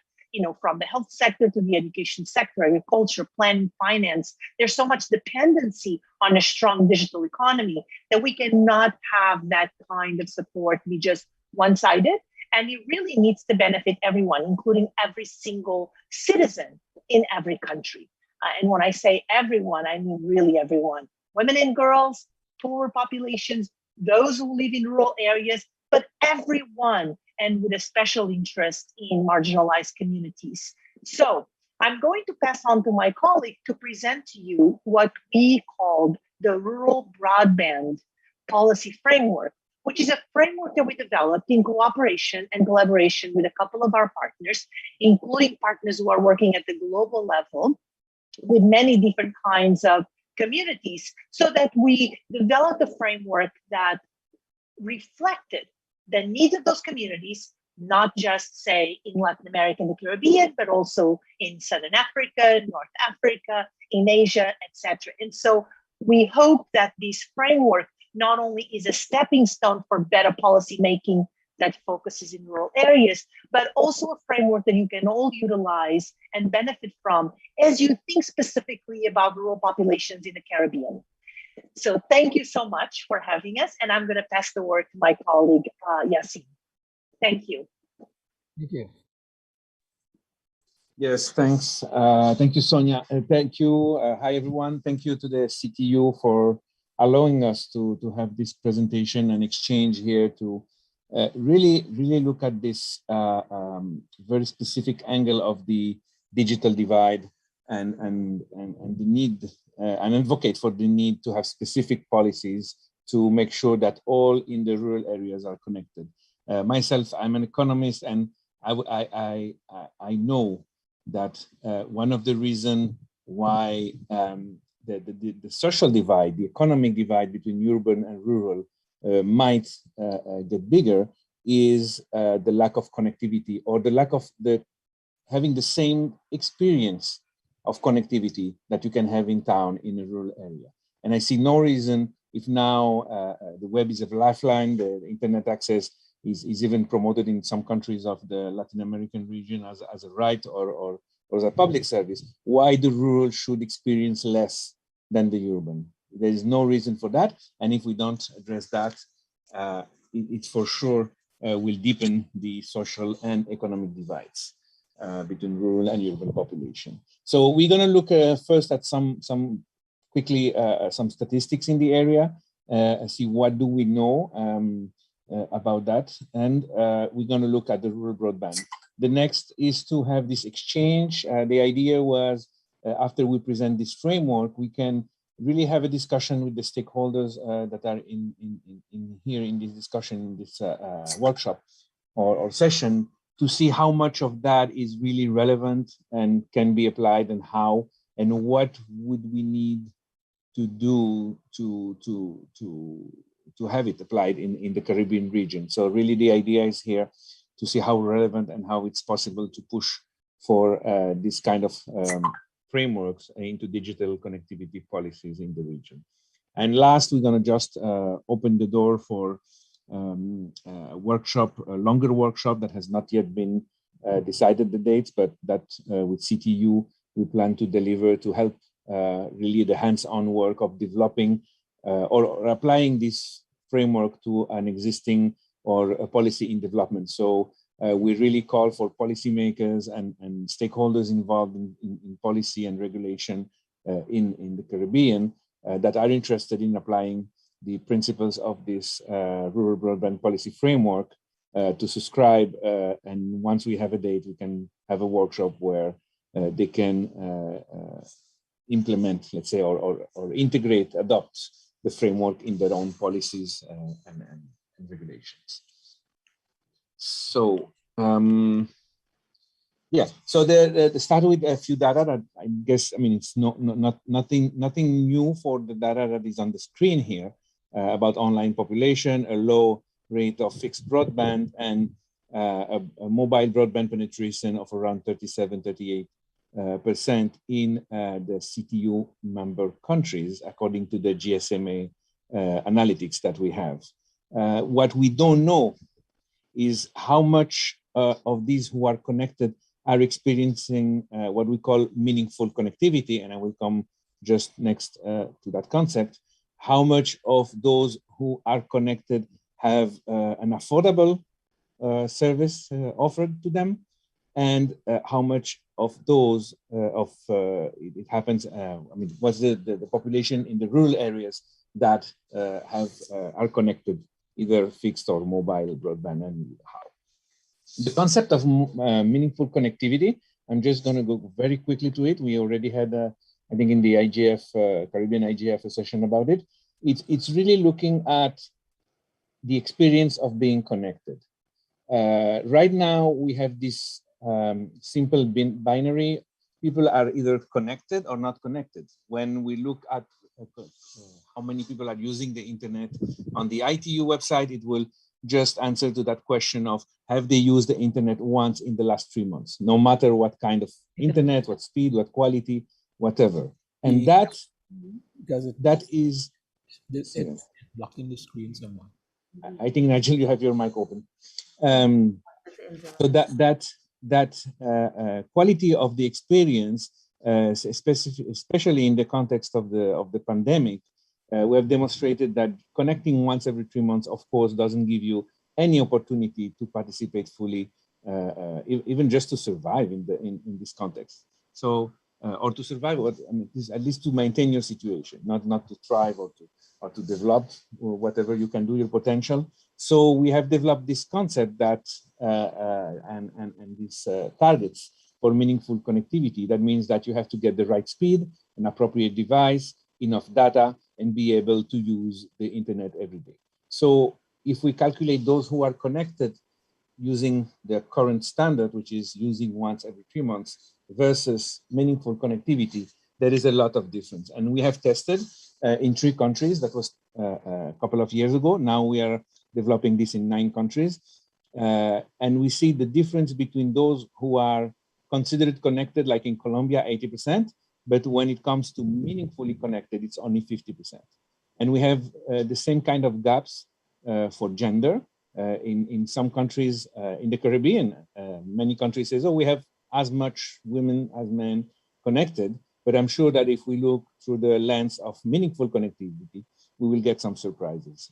In Colombia, they were very surprised that although they seem to have the same level of usage, men and women, when they come to meaningful connectivity, women are like 15 or 20 points less. So that's a very important and a new way of looking at connectivity and the experience of connectivity, and very especially in the context of this pandemic, where it has become so essential to be well connected, able to use every day enough data to do all what you have to do, learn, work, and connect with relatives and friends. The second concept is affordability. This is not new. We worked with the Broadband Commission a few years ago when it was adopted, and that's the standard so far for considering that broadband is affordable. We use the indicator of the 1 gig mobile data available during 30 days. What is the price of that mobile data that is available during, that you can use 1 gig during 30 days? And we related it to the income per capita in that country. And that gives us an affordability, let's say, threshold for, the threshold for affordability right now is 2%. That is a standard adopted by the Broadband Commission and the ITU also. So if we look at the Caribbean, we don't have a lot of data, but the few countries that we have, you can see that none of those here is affordable but Cuba.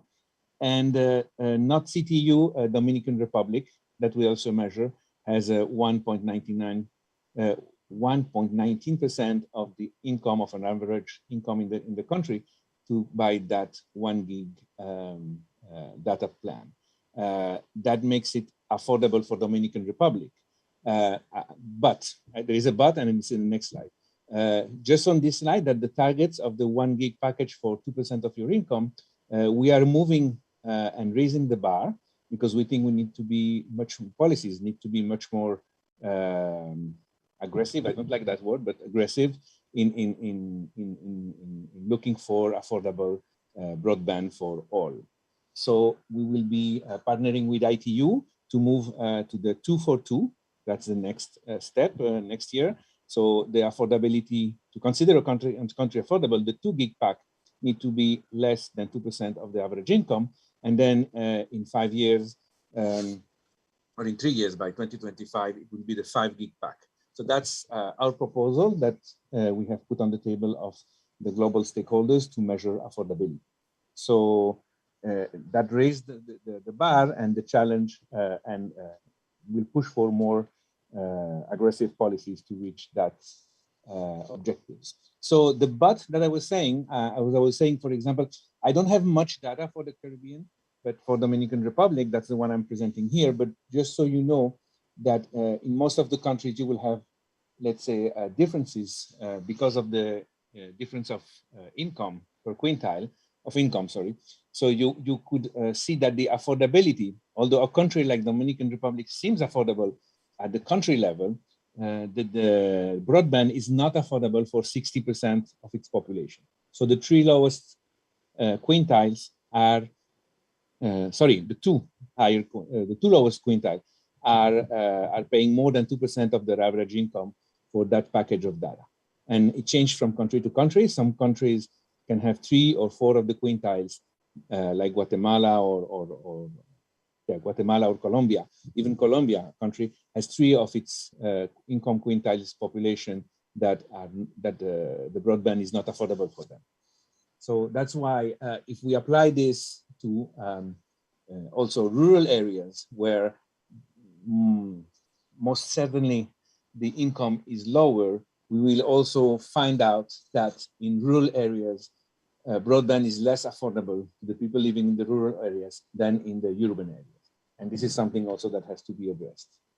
I really looked for data. I mean, it was very difficult to find any data on the rural-urban divide in the Caribbean. I think I even emailed you, Nigel, asking if you had any, because I really went through all the possible options I had for data, like ITU, World Bank, CTU sites, everywhere looking for that, and I couldn't find. The only data I could find was for Cuba and Dominican Republic on the ITU database. In that specific file on internet by gender and urban rural location, Jamaica, Puerto Rico, BVI, and Haiti were mentioned, but the data was not there on the file. So I think here we have another divide or another big gap, which is the data gap. We don't really know what's the difference of the broadband use and adoption in rural and urban areas across the Caribbean. We only know for Dominican Republic and Cuba here. So that's a challenge I think we have to address.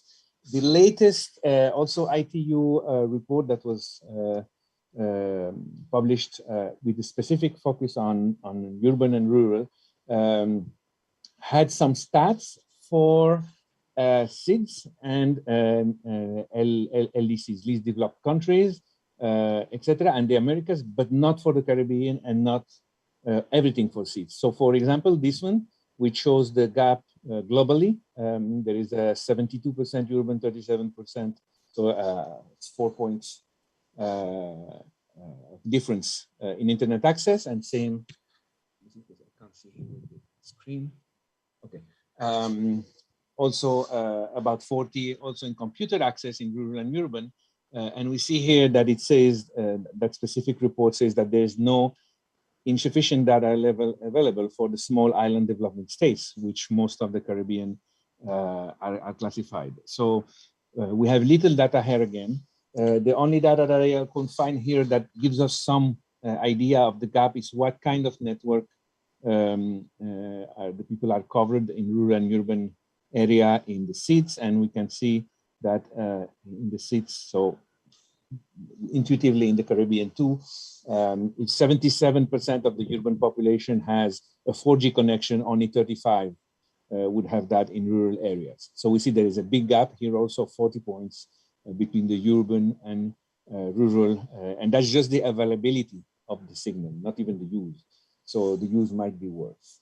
So that's a very important to understand that maybe for policymakers in the region, one of the first, the first task would be to get the data, to try to find out how much and what's the reality of broadband use and access with all its aspects, how affordable, what's the devices, what's the speeds, etc. in rural and urban, the difference between rural and urban usage in the Caribbean. And again, if we don't do that, if we don't address this specific problem, the specific gaps that we just saw in this few statistics, it's going to widen, because the more difference in access, it will translate into more difference in economic well-being, in access to public services, in opportunities, educational opportunities, everything. So it's very important for the Caribbean countries to know what's the size of the problem and to find out, to develop the right policies to address it. So this rural broadband framework policy that was published last year by the Alliance for Affordable Internet was developed together with a few partners, the Digital Empowerment Foundation, the Association for Progressive Communications, CPESA, and Facebook, and it was published last year. The idea of developing this framework, I mean, the quality we want for this policy framework is that it helps improve, of course, the availability, the quality, and the affordability of rural broadband in rural areas. That it has to be really based on real-world experience. This is not academic research. I mean, it's based on, of course, a lot of research, but the idea is that it's based also on practice, and it learns from practice, local, regional, and global. That it looks at a combined effort of private and public resources together to address this issue, that it has to both look at the offer of affordable broadband and the demand to make it sustainable. It has to include a gender perspective. So it has to make sure that the targets, the goals, the strategies will also close the gender divide in the rural areas.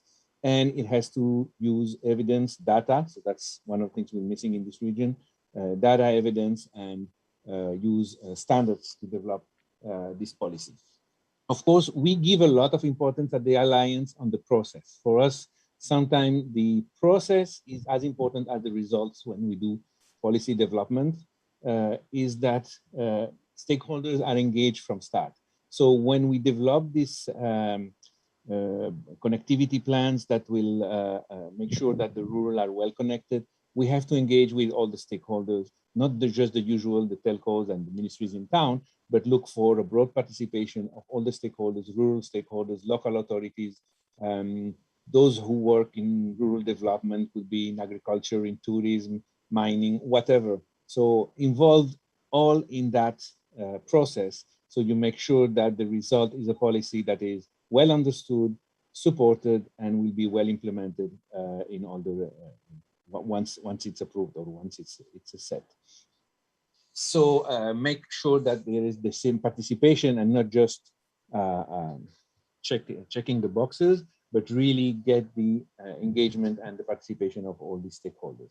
Make sure that you are able in the process of the policy to integrate a mechanism for evaluation, to make sure you can adjust over time, and make sure that those who will implement it are accountable.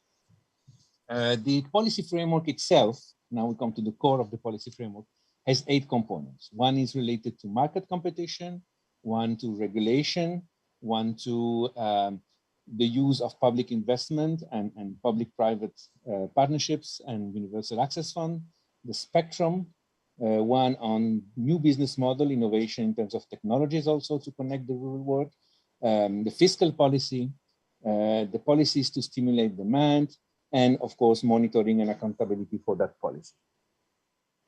The first one, harness market competitions, means we have to set specific maybe policies and regulations to make sure that there is enough competition in the rural area.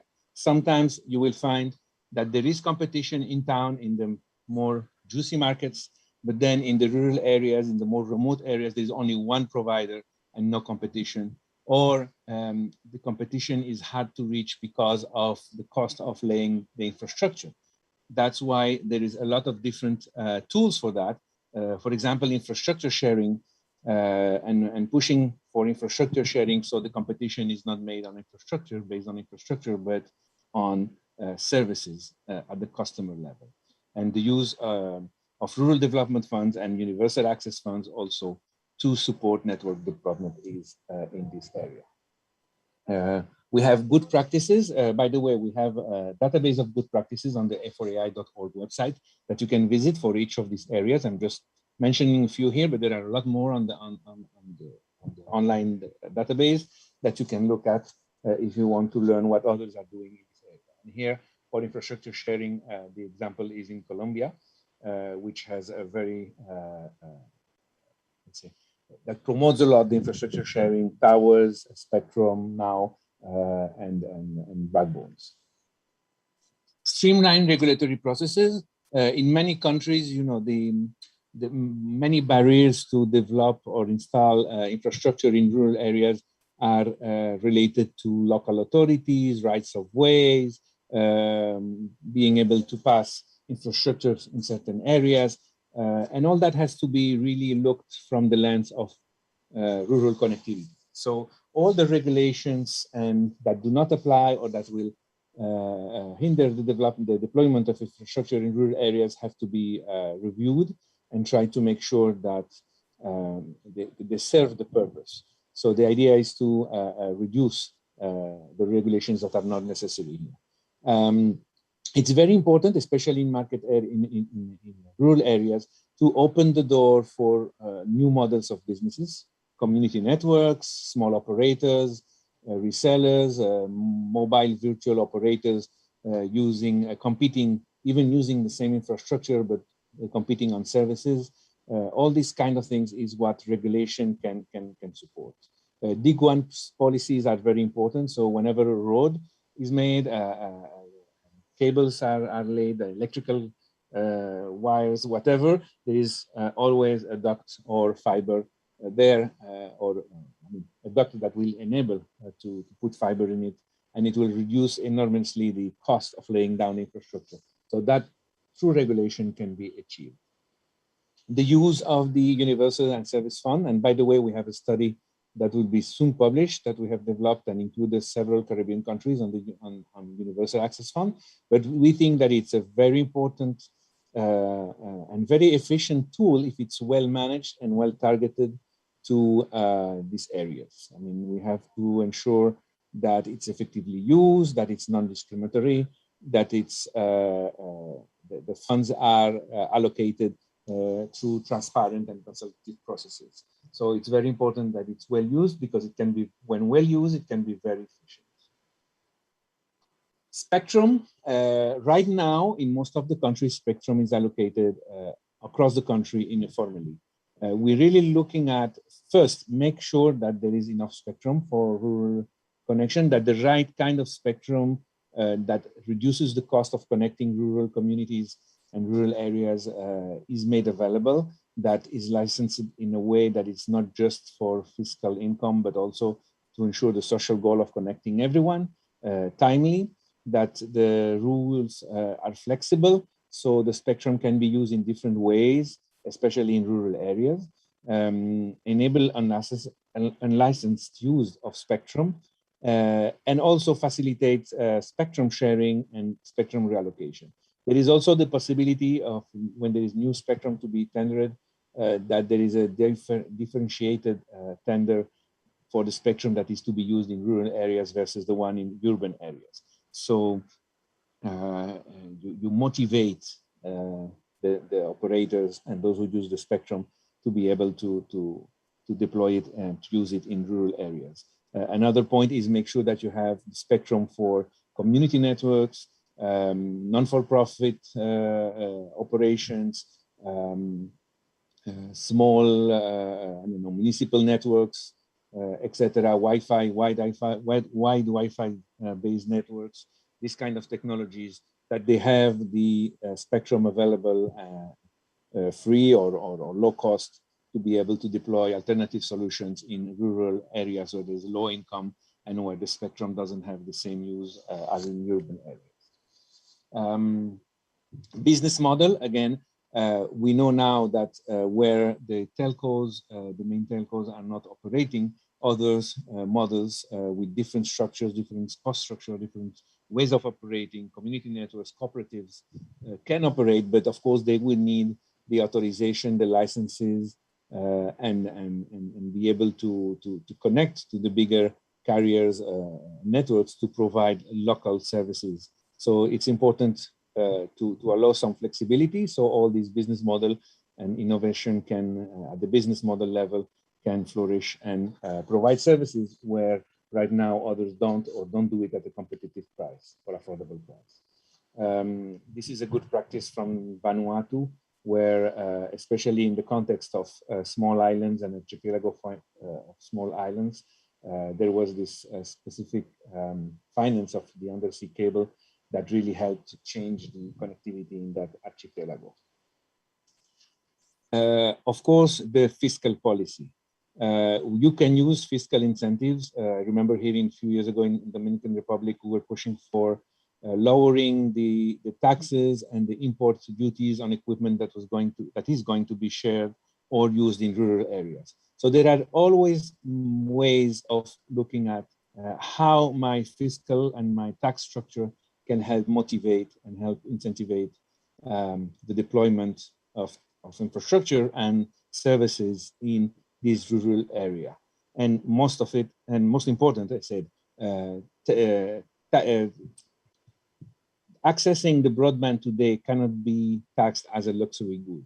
In some countries, it still is, and it shouldn't be. It's almost a right, and it should be a human right or a public service, whatever you name it, but it should be taxed. It should not be taxed as a luxury good. So it's very important to understand that the fiscal, the people working in the fiscal sector, ministries of finance, etc., have to be in this discussion and understand that by lowering tax here, they will enable more users and they will reactivate or enable a more activity, better growth rates, etc. So it's very important to understand that there is a goal there that is not against fiscal income for the governments, but it's to have a longer term vision on that. Of course, demand. In many rural areas, the content, for example, is not relevant or in the local language or adapted to the needs of the people. And that's why it's important to think about that, of promoting relevant content and services, making sure that the e-government services go there and that the people know how to use it. So digital skills, digital literacy is very important. To make the services sustainable, you need people to know how to use it, to find some things that are relevant, important, that they really fulfills their needs, and then they can pay for the service, and then the service will become, more people will pay for the service will become sustainable, the provision of service will become sustainable in this area. So demand stimulation is fully part of this rural broadband policy framework. And last but not least, make sure you monitor progress, make sure that you publish the data, make sure that you track record of all the all what is happening and the lessons, the failures, etc. And as we say, data-driven process is best when it's inclusive and it allows all the actors to be able to contribute and analyze the reality of these policies and how they are implemented. So very important, never leave that like the last thing you do or the thing you never do because you never have that time or resources for it. It's very important for creating the confidence in this kind of regular policy frameworks and to make sure that they are successful. Okay, and that's one of the cases that we have studied and where this monitoring and participative evaluation of the rural broadband or the broadband policies has been very effective is Costa Rica, and we can go to our website to the best practices or good practices database and look for that. It's very interesting. It's in English, and you can learn a lot from what other countries have done well and that you can consider replicating. Let me see the time. 3:15. How much longer we have, considering that we have left, we have started a bit late? Looking at the schedule, we probably have,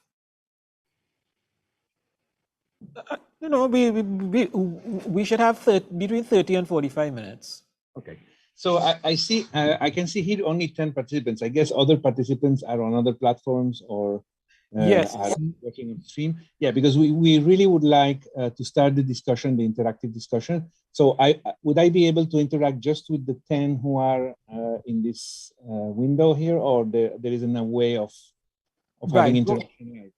The ones that you see are the ones who would be able to speak in, okay. But everybody else is able to send in questions via chat or Q&A, and apparently I have a screen here which would show me when questions come in. Okay, great. So the first thing, even those who are on streaming can go to the site, menti.com. There is a code 46556569, and you will get this question. And the question is, do your current ICT or connectivity plans, policies integrate any of these 8 elements of the rural broadband framework? So we ask you to say to select 2 of those that are currently being implemented or incorporated in your ICT policies. I will switch the screen to the results page so we can look at that and then comment a little bit and then get questions answered and an interaction. Yeah.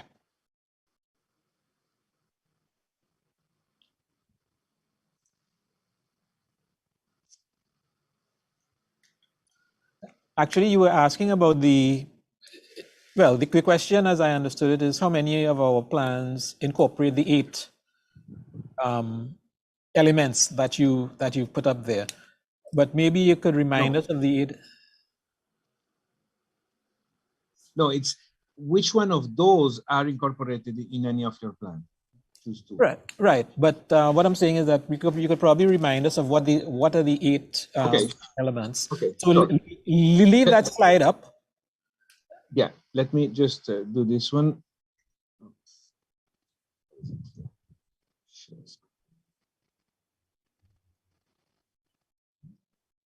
Okay, I think that, let me see if I can do full screen here.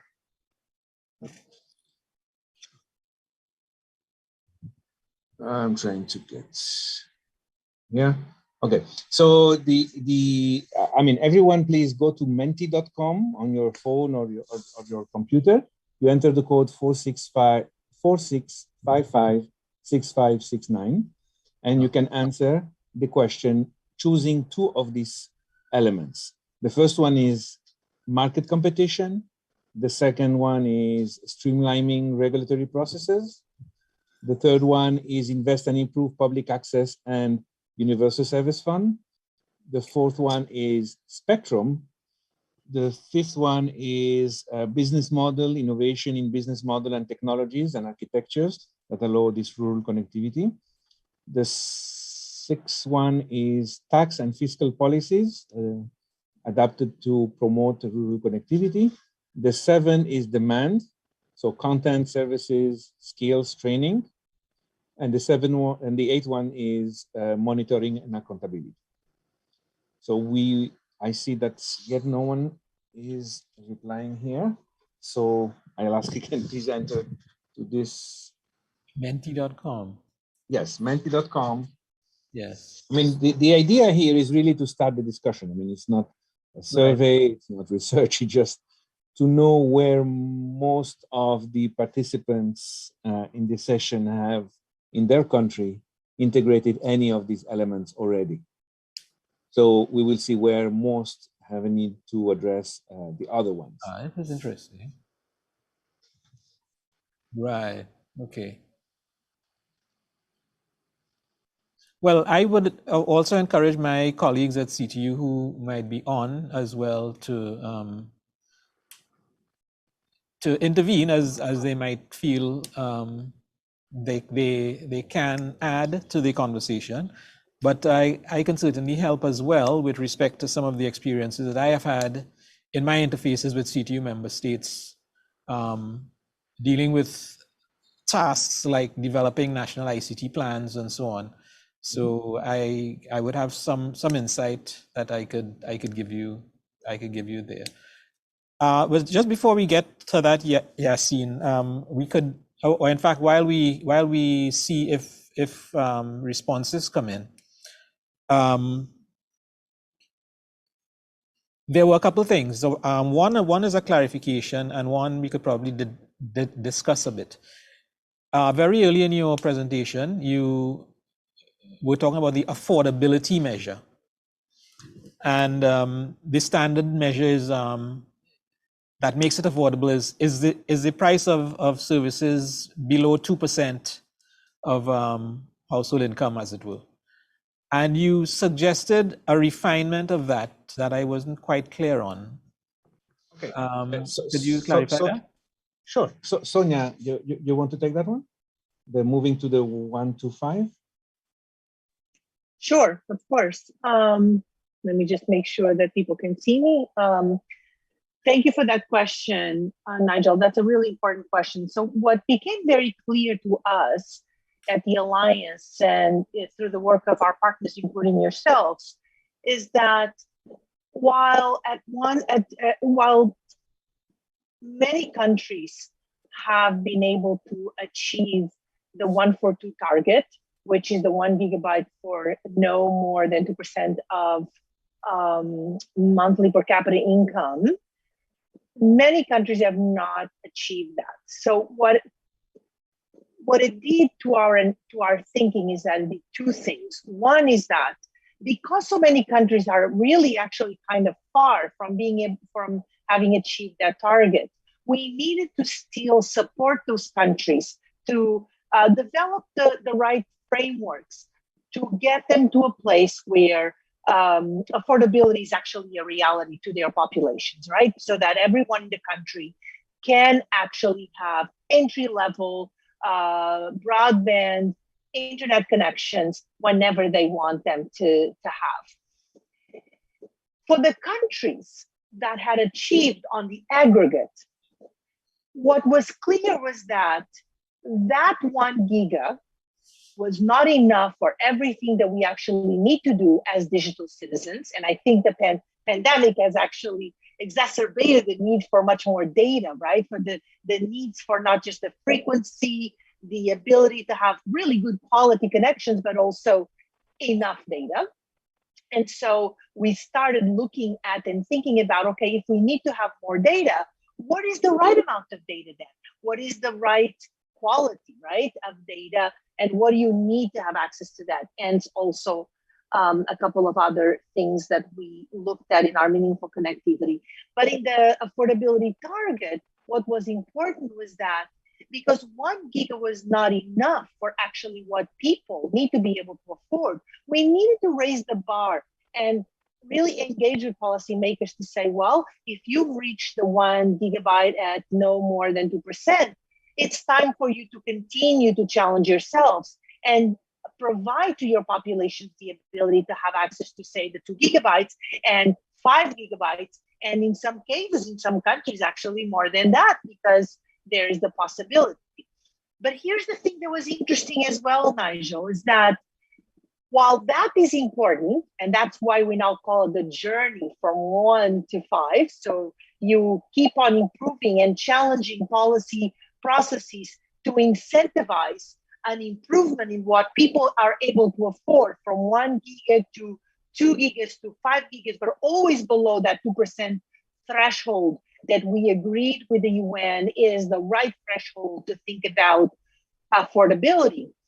What was clear to us is that for even so many countries that had on the aggregate achieved the affordability target, they hadn't in fact achieved that target when you looked at the detail. And so looking at the aggregate picture is really masking the reality of inequality and exclusion that exists based on other dimensions of socioeconomic aspects that we all face as citizens in a country. And so the one that Yassine presented was the dimension around the income quintiles. Populations that are on the lowest income quintiles actually are very far from affording connectivity, because even though on the aggregate the country may look okay, in reality those populations are actually remaining excluded. But in some cases, that's the sad part, even farther from being able to afford because of different kinds of economic and social crisis. And so there's two things. Going from the 1 for 2 target to this kind of new journey, that is the journey from 1 to 2 to 5, what we've done is challenge all of us in the digital development world and in the sector, including yourself and your partners in the Caribbean, to think more creatively about affordability. One, to think about the dimensions of affordability, so that you think at income gaps, at gender gaps, and other kinds of dimensions of different divides that exist in the countries. But also at the same time, as you reach certain types of thresholds, such as the 1 for 2, keep on challenging yourselves to go further. Because in reality, think about, for example, what happened last year, and it's still happening in many parts of the world with the pandemic. If kids need to be able to be in school online, you know very well, better than I, that 1 giga is not going to be enough for even 1 week's worth of online schooling, right? So we need to keep on raising the bar so that that affordability threshold allows for greater opportunity when someone is actually connected to the internet. So I hope that clarifies. Then there's the other elements of meaningful connectivity, but that's a different but related concept as well. Yes, okay, thank you. I see a question came in from someone who is on the live stream. It goes, I might ask, what is the potential effect of LEO networks? I guess that's low Earth orbit. Will the service be affordable? Will it inhibit other investments? I can take that, Yassine, if you'd like, or I can. Yes, please, go ahead. Okay, so, well, I would say, I'm glad you asked the question in terms of potential effects. I think the potential is amazing and it's great. Now, is it happening already? In some cases, in some countries, there have been experiments where different kinds of satellite solutions, not just LEO type of networks, but different kinds of satellite solutions have proven to be quite effective as ways to deliver affordable broadband, affordable connectivity. But in many other cases, we are still far from being there. And I think time will tell. Really, I'm hoping that time will not be 10 years from now, but really in the next year, in the next 2 years, with a lot of the innovation that is happening in those in that space, not just LEOs, but any kind of NGSO systems that are likely to be really strong candidates to provide affordable broadband in rural areas, in remote areas, but also, which is really interesting, and some people have been discussing these, including just this week and last week in the ITU World events that some of you might have participated, including in areas that the current framework simply hasn't been enough to connect everyone. So if you look at urban areas and peri-urban areas, there's many people that are still largely unconnected Or even when they are connected, they don't have what we call meaningful connectivity. They don't have reliable connections. They don't have frequent connections. And so there is this great hope that indeed satellite solutions, including those coming from what's called LEO networks, will have a great potential, but it's also a potential that needs to come with affordable outcomes. And I always remind everyone of that. It's great to have innovation, but if innovation doesn't work for the poorest populations, that's not innovative enough. We need to keep on testing, right? To keep on innovating and doing better. So there's great potential. There's some really wonderful projects in the works that I can't wait to see them in action, but we're still waiting. So let's see what happens. Yasin, it looks like you had a few responses come in on the Menti. Yes, we have. Well, we don't have a lot, but the three are concentrating in the areas of spectrum, monitoring accountability, and USF. And I think basically this means that for some reason, the connectivity policy frameworks in the Caribbean or among the attendees here are not addressing specific or are not proposing specific, for example, regulatory processes for deploying infrastructure in rural areas, do not have a competition regulation around stimulating competition specifically for these rural areas, for example, providing licenses that are more adapted to small local community operators or community networks, or lowering entry requirements, entry barriers for competitors in the rural areas. We have no one who has pointed that there is any innovative business model developed or that there is a fiscal and tax structure that is differentiated for the investments or the services in rural areas. So I think here, what it shows basically is there is a lot of room for improving the policy frameworks in the region. There is a lot of room for being innovative, creative, see what works.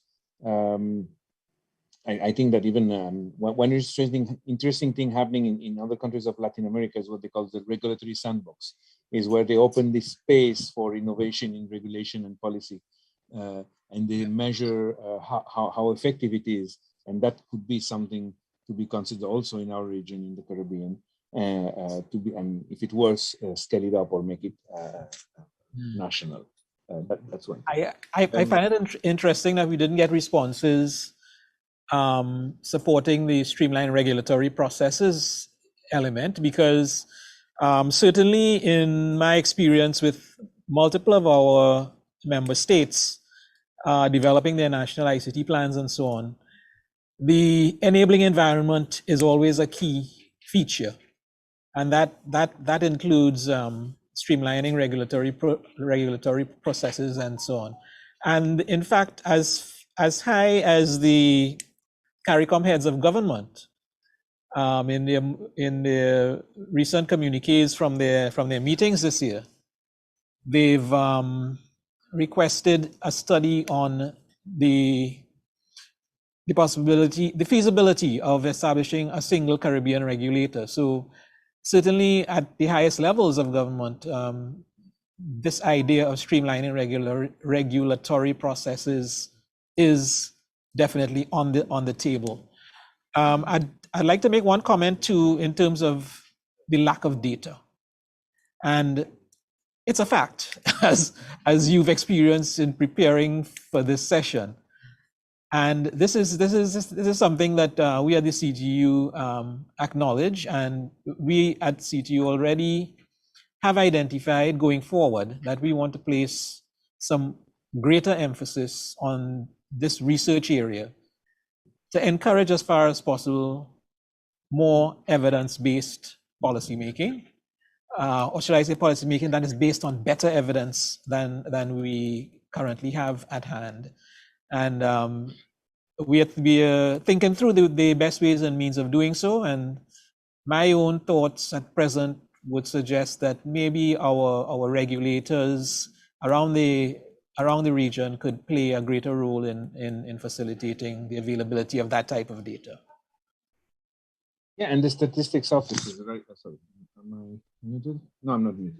The stats office also, when they do the census, when they do this ICT household surveys, etc., can be engaged to get this data. It's very important for policy to measure, to be able to know what we're working with, and to monitor the progress also of the policies.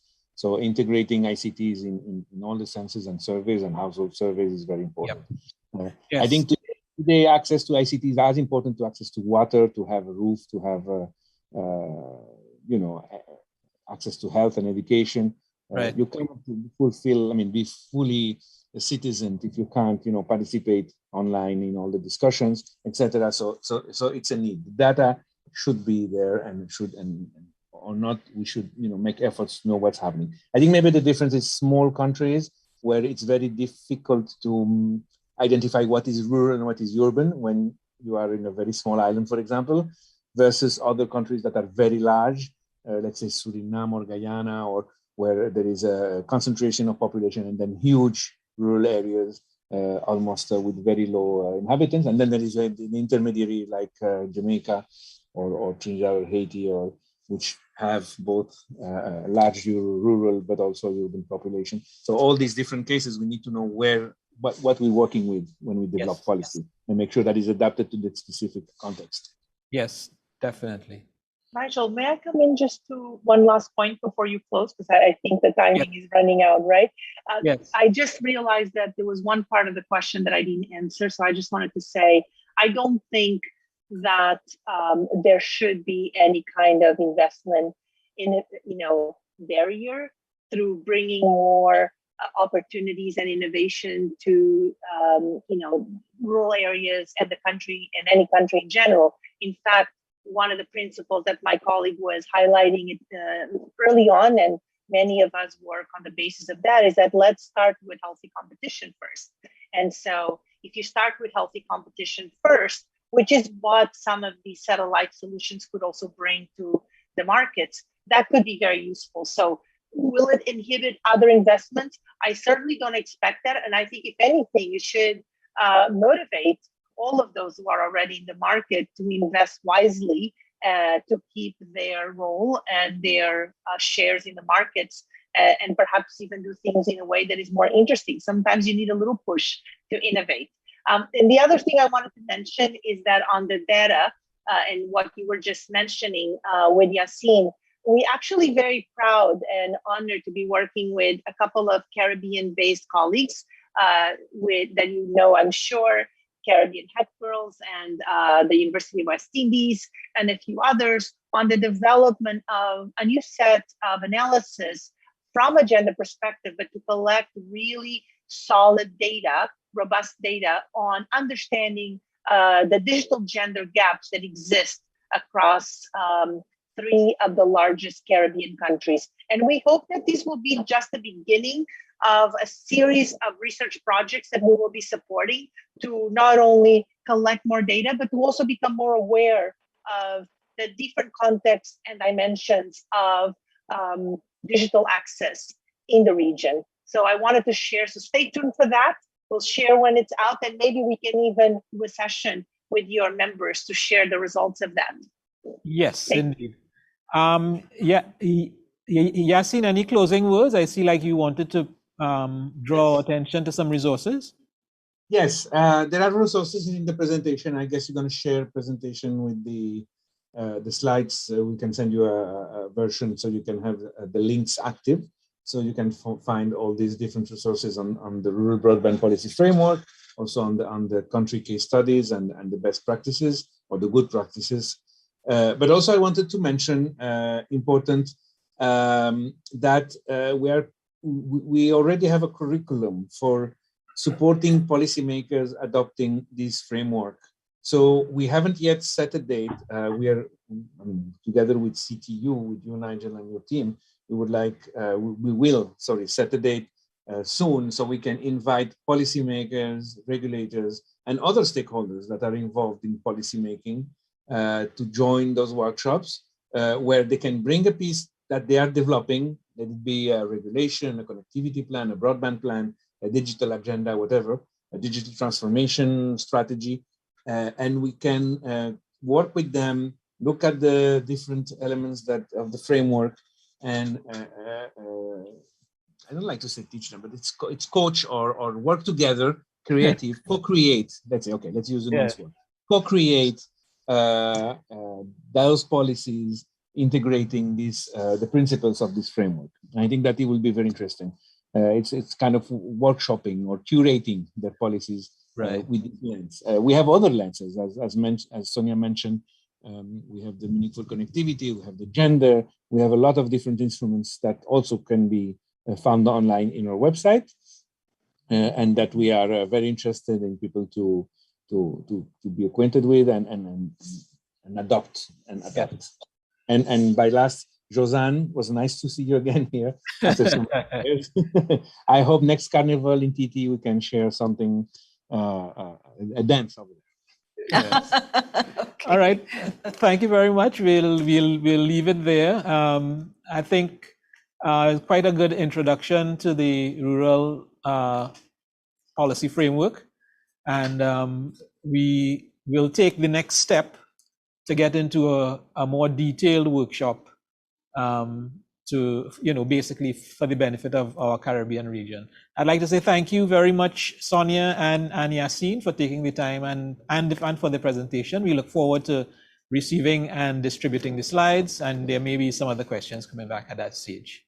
Thank you to you. Thank you to you and the entire team. Yes, thank you.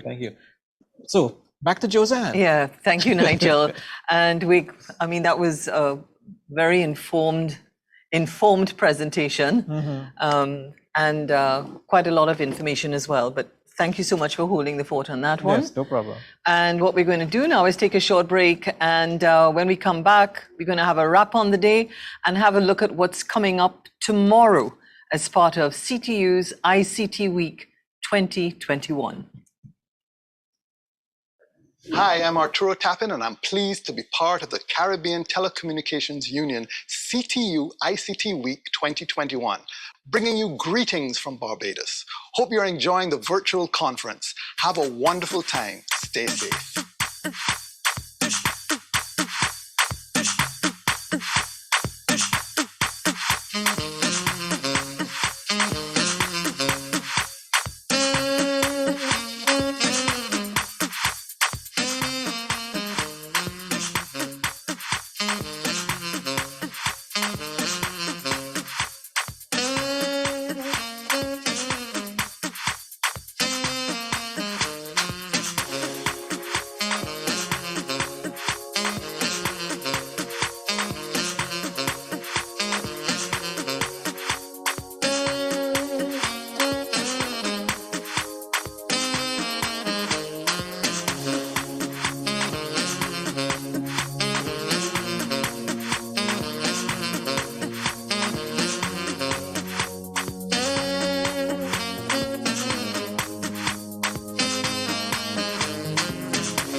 Well, that's exactly what we needed. We needed a little injection in the midsection, according to Gabby from Barbados, another Bajan artist, Arturo Tapin, and that kind of gave us a little bit of a spark.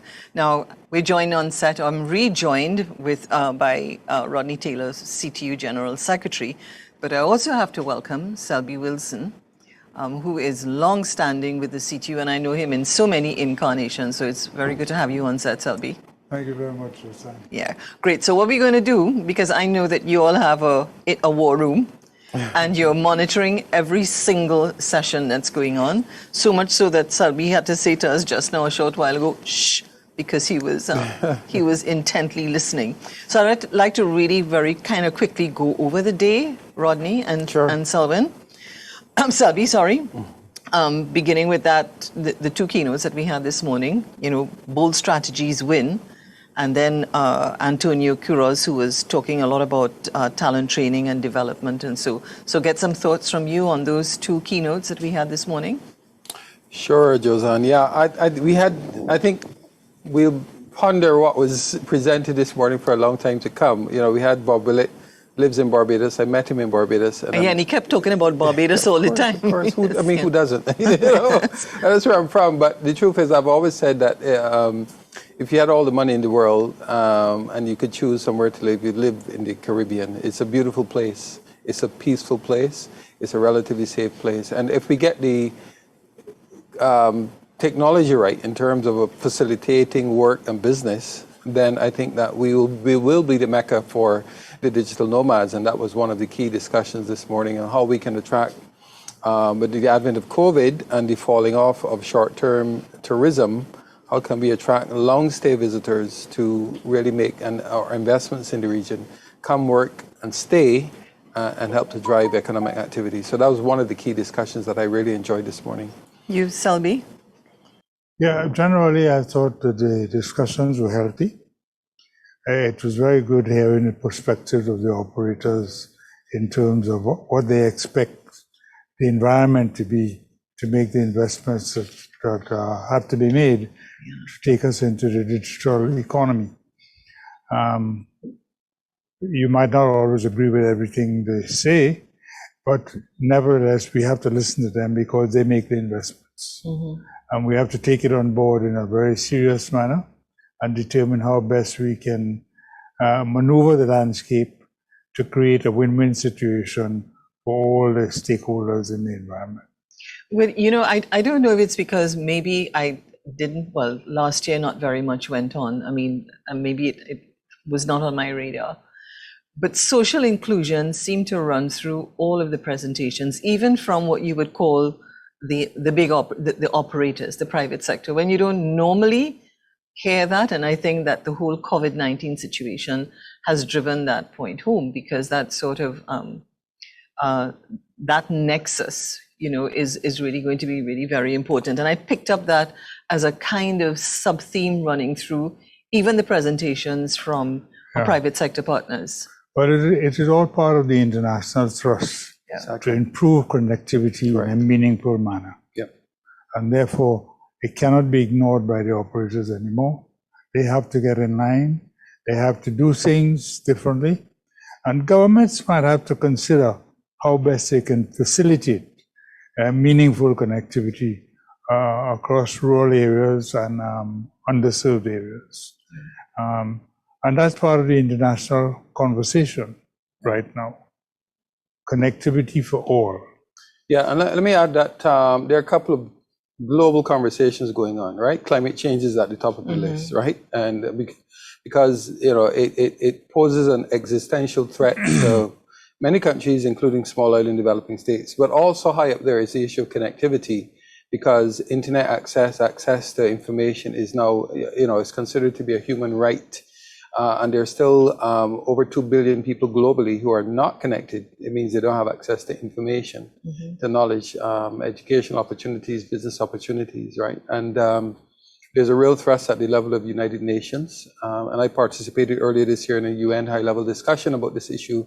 And there are many in the region, and that's why we appreciate the session that went before, for AI that talked about rural connectivity and how we can bring those persons within our region who are not connected onto the information superhighway.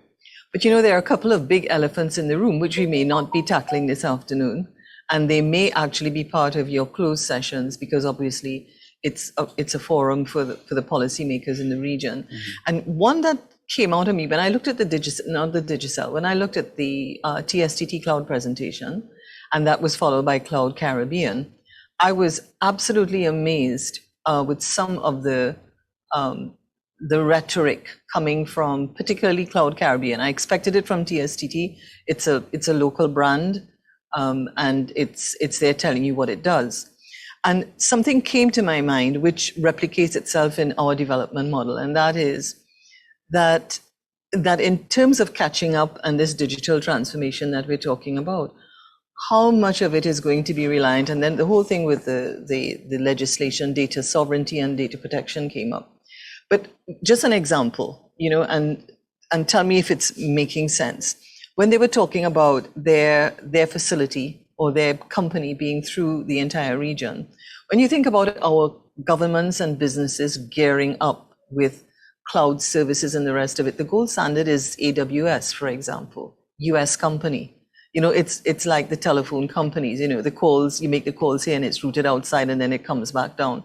I mean, so how much of that will we have to really be paying serious attention to? Because that's the value added aspect of what we're talking about in terms of digital transformation.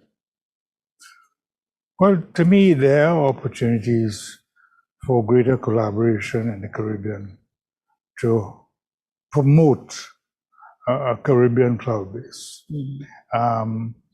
It gives us a better chance over data sovereignty, over security of our data, access to our data, certainty in dealing with issues that might arise, whether they're crime, whether it's money laundering or anything like that, then we have access to our own local cloud.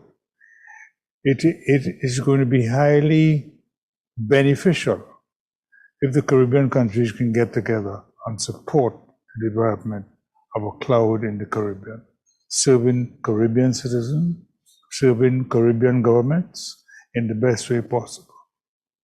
I know AWS is a gold standard, but you don't want to be housing your data outside of your territory and expect to have data sovereignty. Yeah. Well, I mean, I can add to that, Selby. Thanks, and I think you're definitely on point. But I don't know if say they're gold standard, but the cloud is not like quite literally up in the sky. The cloud, correct. Right? The cloud infrastructure represents data center. It represents investments that have been made. And what we're saying is that those investments need to be made in the region as well. If we are, you know, sovereign states, there's a notion of data sovereignty as well. If we have citizen data, civil registries, and that kind of thing, that we really shouldn't, first and foremost, be hosting within the region and supporting our regional, the companies that have invested in regional infrastructure, ensuring that they have the relevant data protection policies and so on. But we really need to support companies that have made investments within the region to provide a regional cloud infrastructure for our people. Yeah, I think that's a really big one. I think, and then when that begins to converge with legislation and regulatory issues, for example, when what's his name, Gary from, was it Mr. Gary from Digicel? Digicel, yeah. Maybe it was him or maybe it was she, but it's essentially saying that our legislation is modeled on the EU, and then the EU does not only recognizes 12 jurisdictions, one of which is not the United States. So that if our calf was yoked to the US standard or whatever it is, that, you know, there could be. So these are the kinds of things now that we now have to be thinking about in terms of, it's not simply about managing telecoms operators and getting tariffs every year from them, Selby? No, and like anything else, the bigger countries have a stick in a carrot approach. Yeah. You do it our way, or you are blacklisted. It happens in the financial services area, and it would happen in the digital space. Ultimately, we want to have to follow procedures and standards set by the bigger companies. And if we're not online, then we are going to suffer. We're going to pay a price. So, we got. So you say no pushback at all? There's much of a pushback. Well, I mean, look at what Barbados. You had the Prime Minister. GDPR developed in Europe is fast becoming the world standard. And if you don't get online, you're going to have difficulties. You're going to have. Well, you made the point. I mean, it's not the topic for today's discussion, but you made the point about the whole thing with financial services. Yeah. I know you've had countries from the region, particularly the Prime Minister of Barbados, pushing back and talking about the fact that these rules, the goalposts, as they say, keep shifting. Yeah. And every time they shift, it's like we have to make the adjustment. And so we're always playing catch up, That's right. or we get penalized. So there's something to be said for unity in numbers as well, eh? Certainly. I mean, but Selby should really tell you about tomorrow's session, because he's talking about regulations and he has some financial service I was coming regulators. to him. Yeah, because I was coming right back to the whole fintech thing as well. And the whole notion of cross-sector regulations, that's a big topic for tomorrow's discussion. Yeah, so give us a little hint of what's coming up tomorrow, Selby. Well, one of the things that's coming up tomorrow is we have a very interesting 2 days plan. And the days are divided into the first day, the private sector company is going to have their say on what is their expectation of a regulatory environment to encourage them to invest more in the countries. What are the things that they see as hindrances to providing services more ubiquitously and making connectivity more meaningful. It's going to start off with a presentation from Doreen Bogdan-Martin, who is with the ITU, the director of the Telecom Development Bureau. Her presentation will be a video presentation, and it's going to be followed by another presentation from Elena Scaramucci from Calling International, who will share with us the global trends being adopted in the regulatory environment to guide our deliberations. And then Sophie Madden, also head of regulatory affairs at the ITU on market development, will speak to us about the best practices guidelines developed by their own regulatory forum for the 20th and 21st best practices guidelines. This should set the environment and set the frame for thinking in the Caribbean as to what we should be doing.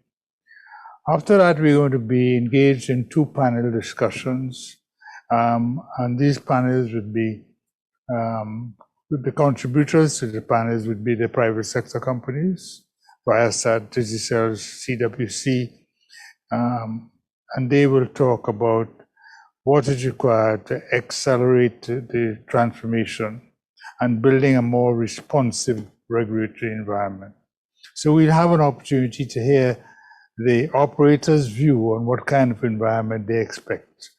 And I think it's only fair that we listen to them and hear what they have to say. We mightn't agree with everything, but it is fair to give them a platform to say what it is they require and how best we can find an accommodation for some of their thinking to advance the development of the sector in the Caribbean.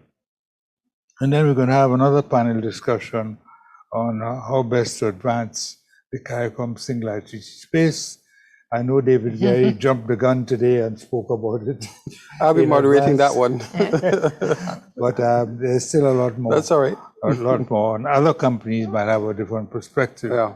We'd have CWC, we'd have Digicel, and we will have TSTT and GTT, who are not regional players. TSTT is only in the Trinidad market, but nevertheless, they have concerns about the regulatory framework and the regulatory environment. And GTT is also not a regional player. They are based in Guyana, they operate in Guyana, but they belong to an international network called ATN, which is based in Miami. So we've tried to mix the ball between those who are pan-operators in the Caribbean and those who operate in one market, and see if there's any consistency in thinking about what the regulatory environment should be like for them. And then on the second day, it's a closed session for regulators. All right, so we don't need to talk about that here then, because it's closed. No, but it's good to know that the regulators would have an opportunity to deliberate in their own space. And we do it that way to give them the breather to be more open, to be more bold in what they have to say without compromising their independence. Wonderful. And we expect that to go very well. So it's a very interesting 2 days coming up. It's 6 hours of deliberations, 3 on the first day and 3 on the second day. But we hope it will attract your attention and maintain your interests. And we look forward to your participation and questions in this very session. It's the 5th collaborative session. And one of the other things we want to focus on is the implementation. How do we perceive the establishment of a CARICOM Regional Regulatory Authority? It is a mandate from the heads that they would like to have some thinking on whether it is feasible to have a regional regulatory authority. So we're going to have some discussions on that too. How do regulators in different territories feel about making that transition to a single regulator in the country? We do have some precedent for it. ECTEL is a single regulator with satellite regulators in their member states, and that seems to work well.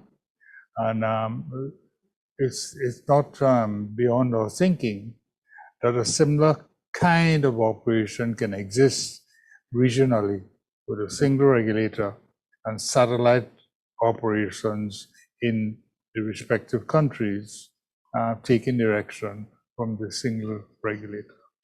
Well, not for me to say, except as a Caribbean citizen, that maybe we don't have the luxury of debating that too much, that we just have to find the way in which we can make it happen. Well, I think really the policymakers have a big hand in it. The regulators can't do it by themselves without the political direction.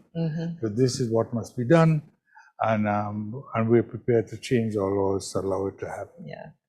So, Rodney, you get the last word. Selby, that was such a great summary of what's coming tomorrow. You should have been sitting with us all the time. I mean, like, unless, of course, you've been rehearsing in the back room there, you know. We do want to remind, you do want to thank your sponsors, Rodney. Oh, well, of course. We thank them, profusely throughout the week for all of the support. I don't have the list in front of me, but if I go from memory, we have the platinum sponsors in Huawei.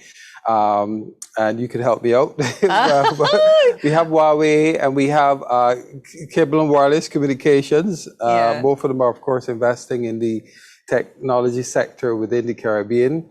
But we also have Digicel, Cloud Carib, also at the level of silver sponsors, Viasat, LATNIC, TSTT, who moderated the session for us today, the American Registry for Internet Numbers, Cullen International, Internet Society, all of these players without whom we could not have had this event, all of them working in the technology sector, all of them creating jobs and helping to connect people across the region. So we really appreciate all of the sponsors. We appreciate the persons who have participated this week. We thank the ministers across the region, our 20 member states who participated, and their chief technical advisors in our executive council meeting. So we look forward to a productive session tomorrow as well. And we encourage you to join us tomorrow. So both these gentlemen have done my job for me. That's what we, in our business, we call a wrap. So as we head off for the afternoon, we'd like to thank you so much for being part of the experience, encouraging you to sort of browse on the platform, check out the leaderboard, check out whether or not there might be presentations that you may have missed. And I'm sure if you weren't with every single one today, that you will find that the discussions were extremely rich, thought-provoking, inspiring, and even causing questions that need to be answered, that hopefully not just the regulators and the ministers and the officials, but that the different players across society would want to be engaged. I'm Jozanne Leonard. I want to thank you so much for being with us today, and we look forward to you joining us tomorrow at the same time. See you then.